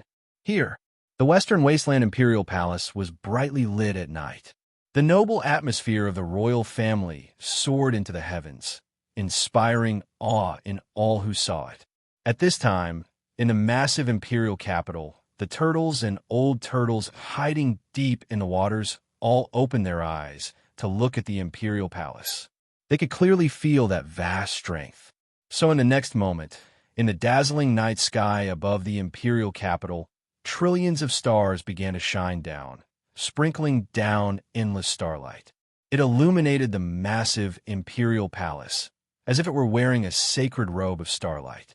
At the same time, a mystical and indescribable aura descended from the heavens. The general's office didn't have a plaque hanging on it. With just a few words, it sent away the overjoyed and excited night demon sect master. In a room in the rear courtyard, the bored little meaty's eyes brightened. She turned her head and subconsciously licked her lips. I've eaten everything in the heavens and earth. You taste the best. What a pity, I can only look at you from afar. How miserable, little meaty whispered, her eyes overflowing with light. If one looked carefully, they would discover that there was a bottomless vortex in her eyes, one that could swallow the sun, moon, and stars. To borrow strength from the heavens and ask. If this were before, there would definitely be problems. But now it's useless. Gulp, little meaty gulped. Then, she sighed and threw herself onto the bed. Sleep, sleep. Once she fell asleep, she naturally wouldn't feel so unbearable. At dusk, the golden General Ning Qin was summoned into the imperial palace. Although this matter seemed unremarkable, it had already become the focus of countless people. After waiting for a long time, there was still no movement. Just as everyone was frowning, His Majesty finally responded. So, at this moment, they discovered that His Majesty wasn't trying to protect this golden General Ning Qin that he had personally promoted. On the contrary, His Majesty placed a great deal of importance on this matter. It was so important that he didn't hesitate to use his status as a monarch to mobilize the destiny of the country and borrow strength from the heavens to ask. This was Heaven's Inquisition, and this was clearly something that could only be done with the approval and authorization of the Emperor clans. After all, of the monarchs of the world, besides the central wasteland divine prefecture, no one had ever truly grasped absolute authority. Thus, this revealed some incomprehensible information. For instance, this golden General Ning Qin, his true identity. This was because the Emperor clans absolutely wouldn't allow someone to waste the destiny of the country for a minor matter. Since Heaven's Inquisition had arrived, this meant that this matter concerned golden General Ning Qin, and he indeed had the qualifications to open Heaven's Inquisition. This caused many people to be caught off guard, their eyes filled with shock, regret, and fear. Monarch and minister faced each other, one asking and one answering. At this moment, Heaven's Inquisition had already begun. The one asking was the Western Wasteland Great Emperor, a noble son of heaven of the mortal world. He had temporarily put on a set of divine robes and seemed to possess some of the abilities of the world itself. The person in front of me, I have a question. In the last 2 hours, have you ever lied? The question was precise, and the angle was ingenious. At this time, the Western Wasteland Great Emperor's face was dignified and dignified. His eyes were like a vast sea of stars. An invisible strength of the world covered Qinyu. This calm question was like the roar of thunder, like a morning bell that struck straight into his mind. Tear apart all disguises, cut off all concealment, only taking out his true heart and exposing it to the world. This was just a question. There was no need for more. Qinyu's expression was calm. After a brief pause, he slowly said, "None." At this moment, he stood between the strength of the world. Although he seemed calm, the truth was that his entire soul seemed to be suspended between endless thunder. It was like in the next moment he would be instantly pulverized by the power of heavenly thunder. His soul would scatter, and he would never be able to reincarnate. The moment Qinyu replied, trillions of bolts of thunder stormed out, smashing into his soul. Just as he was about to fall into a hopeless situation of death, darkness suddenly appeared above his soul. Like a great mouth, it swallowed up all the thunder that came crashing down. This strike of thunder came in an instant, inconceivably fast. Before a single thought had even formed, 1,000 bolts of thunder had fallen down. But in Qinyu's perception, this instant was incomparably long and terrifying. It was something he didn't want to experience again. In the skies above, the radiant galaxy returned to tranquility. It was just that the light it emitted was a bit dimmer than before. The veil of starlight covering the surface of the imperial palace was removed. On the opposite side, the great emperor on the praying mat raised his hand and rubbed the space between his eyebrows. He looked tired, but his face revealed an extremely carefree and satisfied smile. Within the territory of the Western barbarians, even Yi Sang had so-called arms, let alone the great emperor of the Western wilderness who controlled 1/9 of the world. Everything that Qinyu had experienced in the barbarian territory, the great emperor knew far more than he had said. For example, Bo-ri, the ascetic cultivator who walked out of the temple on the mountain of the barbarians. If he didn't have confidence, why would he believe a desolate person? Was it really just because of the palace lantern that he gave to Jinwu General Ning Qin? This reason was obviously not sufficient, because the great emperor knew very well that Bo-Ri's appearance must represent an even stronger will. It was the great shaman of Meng Mountain who had always been hiding in the mountains and never stepped out, the only remaining true leader of the Western barbarians. But these questions didn't need to be asked carefully. The things he pointed out before were enough to summarize the whole situation. It was a node that couldn't be ignored. If there was a problem with Jinwu General, he couldn't escape Jie Tian's questioning. And now, the facts proved that he had a good vision. So, the great emperor of the Western Wilderness was in a very good mood. Across from him, Qin Yu's pale face was covered in sweat after he recovered his composure. The great emperor, who was also pale, smiled even more brilliantly. Ha ha ha! Loud laughter echoed through the hall. Outside the door, two old eunuchs opened their eyes at the same time, a bit of relief in them. Ning Qin, I know that you might be angry or wronged right now, but as long as you seriously think about it, you should be able to understand why I have tested you over and over again, why I've been so careful. But today, with the name of the Western Wilderness Great Emperor, I can guarantee you that something like this will never happen again in the future. You have already obtained the final trust of me in Western Wilderness. As long as you work diligently and complete the arrangements of the world-breaking command, everything I promised you will become a reality. Qin Yu bitterly smiled. He bowed. This subject does not dare. This subject accepts. His complexion was pale, and he was covered in sweat. He was frightened. He bitterly smiled. At this moment, everything he said came from his heart.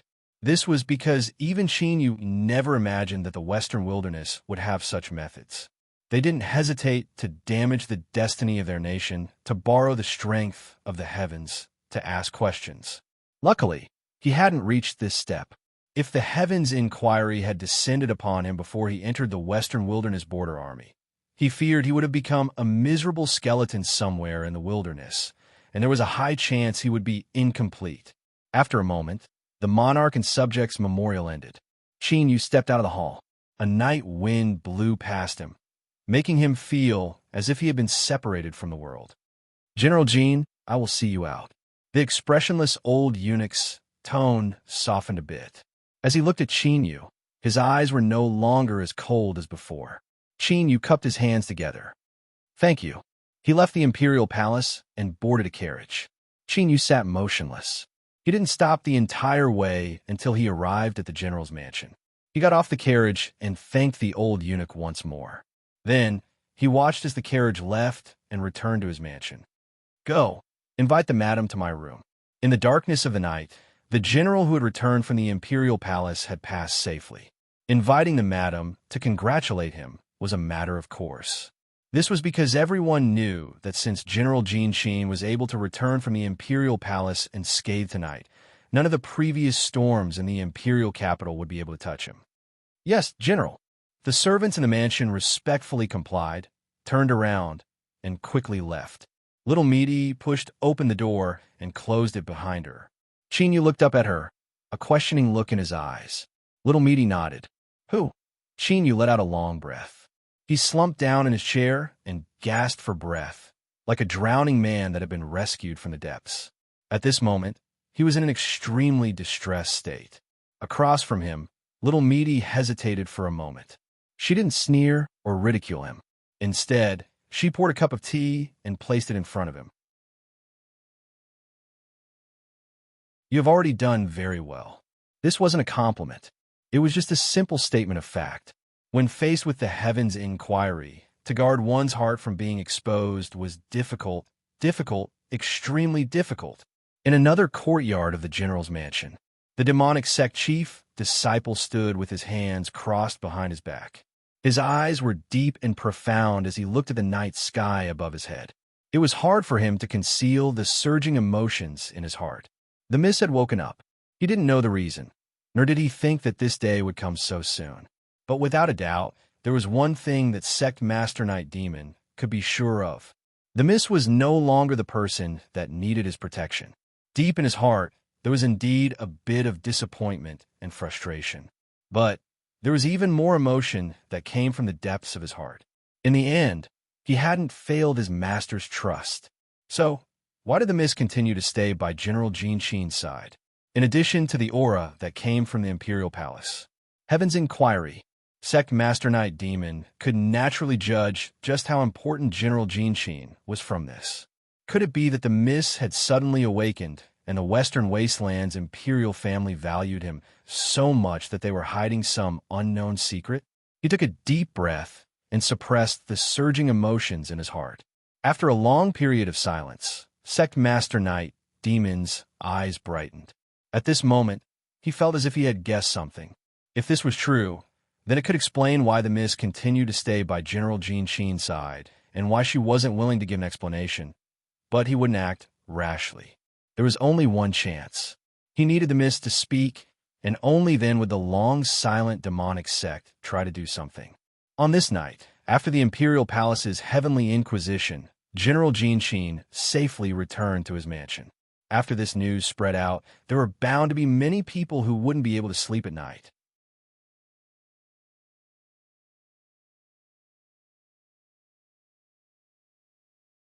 Chapter 1565. Western Wasteland Imperial Palace, Long Life Temple. The great emperor sat upright with a solemn expression. He looked up at the top of the temple and bowed. "Ancestors, please appear." Space trembled slightly, and wisps of smoke and mist appeared from within. They wove together, turning into figures. Although they were blurry, each figure gave off an oppressive feeling. The two looked at each other. There was silence in the temple. The great emperor frowned and said, "I have proven my worth through the facts. Are you still unwilling to lend me a hand?" He took a deep breath. "I know that apart from the Central Wasteland Divine Prefecture, the rulers of the Great Wilderness have their own destinies. If I don't go, there will be a backlash. If there is a calamity in the future, I am willing to bear it. Even if I die, I will open up a new world for my Western Wasteland Imperial clan." He took another deep breath and bowed. "Ancestors, please give me some more time." An obscure and noisy voice sounded out in the temple, making it hard to hear clearly. After a long time, everything gradually fell silent. The misty figures finally made a decision. 100 years. Your Majesty, make good use of it." The clouds and mist dispersed. The great emperor stood up. His eyes narrowed. At this moment, there seemed to be thunder in his eyes. 100 years passed in the blink of an eye for cultivators of the great Tao. This was his last chance. A group of old and decaying people who, because of their greed, restricted the empire's progress, would completely perish.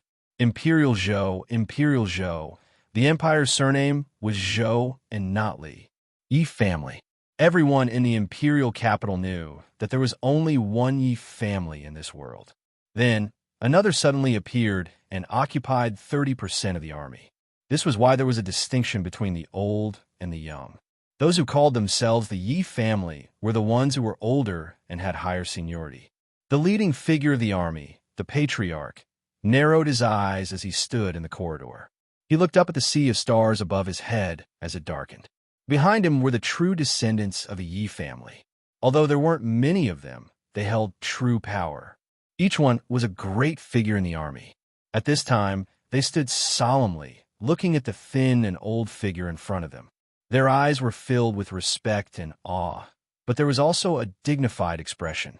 They already knew about the Imperial Palace's Heaven's Inquisition and the subsequent results. The Patriarch had summoned them here because he was about to make a move. As far as they could remember, it had been a very long time since the Patriarch had personally gone into battle.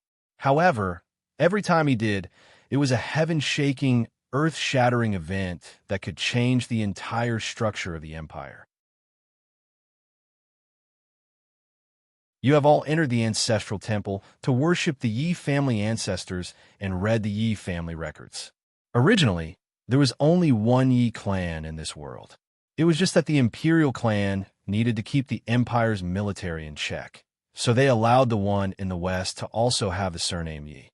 The old patriarch's expression was calm, but what he said next was earth-shattering, causing the trusted aides of the Yi family to reveal expressions of shock. This surname has taken away 40% of my Yi family's destiny. It has also cut off any chance of a future dynasty. The 9 desolate region. The wasteland was divided into 9 realms. Of, and Zhou, and Tian. The continent was God, and the continent of Tian of divine, of the gods, and Zhou, and of the 9, of Chun. In the endless river of time, the remaining 8 regions had all experienced the change of country names and the change of dynasties. For example, the Western Wasteland. Although the name of the empire had never changed, there were already 4 families that shared the empire's fate. Yin Wang Lu Zhou. The current Imperial Zhou was only the 4th ruler of the Western Wasteland Empire. Since there were predecessors, there would naturally be successors. The meaning of the patriarch's words was clear. After Imperial Zhou, the Yi family would be the empire. No one knew why he made such a judgment. However, the patriarch never spoke without thinking. Since he said this, there must be a reason. Even though the people of the Yi family were generals in the army and had steady wills, their expressions changed. However, they remained silent. The patriarch turned around and looked at them. Today, I tell you this secret because the time for my Yi family to take back 40% of its fate has finally arrived. Taking back their fate meant that the other Yi family would be doomed eternally. It was difficult. There were 2 great mountains in the army. Although the later Yi family was established later, there were many powerhouses in the family, and the previous family heads were all heroes of their generation. Although their overall strength was slightly inferior to the Yi family, the difference wasn't that great. If they wanted to destroy the later Yi family and cause them to be doomed eternally, they feared that if they weren't careful, they would suffer a backlash. At that time, regardless of what the final outcome would be, there would be a civil war within the Western Wasteland Empire. Thinking of this, the generals of the Yi family couldn't help but frown, a look of contemplation on their faces. The patriarch's eyes revealed a look of praise. To be able to remain calm even after learning of this matter, you are all very good. You have not let me down. The men of my Yi family should have this steadiness that is as steady as a mountain. You don't need to worry too much about this matter. Since I have determined that the time has come, the later Yi family will not be able to stir up any waves. There were 2 great mountains in the army. A trace of coldness appeared on the patriarch's face. This was nothing more than a dog under the feet of the emperor family, its neck chained. When there was a need to guard the house, it naturally didn't matter. But if one felt that this dog was an eyesore, they only needed to tighten the chain, and it would be placed on the chopping block, waiting to be slaughtered. As for where the opportunity came from, today, Heaven's inquisition in the imperial palace was His Majesty's final confirmation. Since General Jin Qin had obtained His Majesty's trust, this meant that the entire plan had entered an accelerated stage. The boundary-breaking command was originally an agreement between the Yi family and His Majesty. Thinking of the emperor who liked to sit behind the bead curtain in the imperial palace, the old patriarch felt a surge of admiration in his heart. His Majesty truly had the world in his heart and lofty ambitions. He was well aware that if he joined forces with the Yi family, he would eventually return 40% of their destiny. But the great emperor didn't fear this. He even had the confidence that he could still control everything. Even if the Yi family's destiny was complete, it could only be a sharp blade in his hand. It could cut through the thorns and thorns of the Western Wasteland and open up a prosperous era for 10,000 generations. But besides admiration, there was also a bit of unwillingness in his heart. As for what the future of the world would be like, it was still unknown. Of course, if he didn't have the confidence, the old patriarch wouldn't act rashly. Even if there was only the Yi family left in the Western Wasteland in the future, it would still be like what His Majesty thought, a sharp blade in the hands of Huangzhou. Fighting Tiger Hall. Today, apart from Yi Bohu, there was no one else here. The lights hadn't been lit. In addition, the stars in the night sky were dim, making this place even darker. There were specks of coldness in the air. As they floated up and down, they invaded one's heart and lungs. It seeped into one's bones, causing a great fear to rise from the depths of one's heart. But Yi Bohu was still calm. His eyes were like the eyes of a true tiger in the dark night, cold and cruel. The barbarian bloodline was born of bitter cultivation. This was a brand passed down from his ancestors that couldn't be changed or erased. When he was young, he had also been confused, pained, and even despaired. But in the end, he had overcome them one by one, turning them into a whetstone that sharpened himself. He had risen step by step until he had the qualifications to come into contact with the true secrets of the family. A long time ago, the Emperor family and the Yi family had completed a transaction.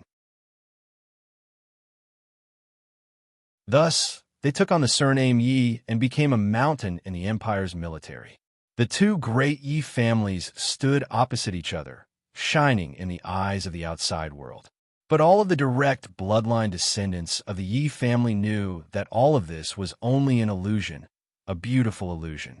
It could shatter at any time. At that time, the Rear Yi family, the high and mighty Rear Yi family, the insufferably arrogant Rear Yi family, would become yesterday's yellow flowers, withered leaves in the autumn wind, swept away and thrown into the garbage heap that no one cared about. For countless years, the Yi family had tried again and again. They did their best. They did not fear death, all for the sake of accomplishing more meritorious deeds. They tried to obtain the true trust of the Western Wasteland's Emperor family and eliminate as many of the hidden dangers of the family as possible. They had succeeded, but they had also failed. Their success lay in the fact that their authority in the military grew higher and higher, to the point that they could contend with the Yi family. Their failure was because the Yi family's successive family heads had never truly integrated into the highest level of the Western Wasteland Empire, even if they were the ones who had experienced it. After experiencing the scenery of a mountain peak and tasting the taste of power, no one was willing to live in a precarious situation. They didn't want to be suddenly abandoned in the future, falling into the mud and beyond redemption. And today, heaven's inquisition descended. As the sea of stars darkened, Yi Bohu felt a bone-chilling coldness in the Tiger Fighting Hall. He didn't know what General Jinwu Ningqin, the Emperor family, and the old Yi family were planning. But as one of the military's mountain peaks, he had long since sensed that there was a top-secret cooperation between the Emperor family and the Yi family. General Jinwu had clearly become the executor of this cooperation. Yi Bohu picked up a teacup. The tea had long since gone cold, but he didn't care. He took a sip and narrowed his eyes, a cold chill flashing in them. So, Yi Wangu's death was a warning to him. Thus, he instinctively gave birth to a cruel killing intent. That was because Yi Wangu was indeed the son he valued the most, the future patriarch of the Yi clan according to his original plan. And it was also because of the inexplicable restlessness and fear in Yi Bohu's heart. He wanted to kill General Jinwu Ningqin, so he brazenly attacked. Unfortunately, the final result of this matter wasn't satisfactory. Now that he looked back, it was because he hadn't been able to pay more attention to Yi Wangu. This was what led to today's situation step by step. Betraying the Western Wasteland was the final and worst choice. Unless it was absolutely necessary, Yi Bohu wasn't willing to take this step. Otherwise, even if the Yi family was saved, their foundation would be destroyed and the number of casualties would be innumerable. He drank a mouthful of cold tea, another mouthful of cold tea, and a third mouthful was drained. A cold line ran down his throat, straight into his chest. Suddenly, a cruel and cold light erupted in the depths of Yi Bohu's eyes. Although the situation before him seemed dangerous, there was actually a weak point. General Jinwu Ningqin, if he died, the alliance of the Emperor family and the Yi family would inevitably suffer heavy losses. If they could delay for some more time, then once the great and wise emperor in the palace couldn't withstand the pressure of the Emperor family and abdicated, the Yi family would be able to rise from the ashes and usher in a brand new world. To use the death of one person to exchange for the future of the family. This was a transaction that had to be done, no matter the price. Besides the Emperor Palace and the two great Yi families, There was another person in the imperial capital who was suffering a tremendous mental impact. This was the Western Wasteland Emperor, His Highness Saturday, Li Ijo. With the descent of Heaven's inquiry, traces of strangeness had already been revealed. He suddenly discovered that the General Jinwu that he relied on as his arm and foundation had become a complete stranger. Like a hammer to the head, his ears rang and his field of vision darkened. Li Ijo sat in a daze in his study. Sometimes he clenched his teeth, and sometimes he revealed a dejected expression.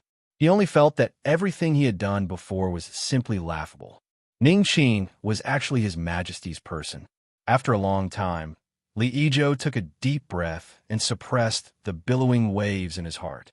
He stood up and paced back and forth. After a moment, he suddenly said, "Come, go to General Jinwu's residence to deliver his heart.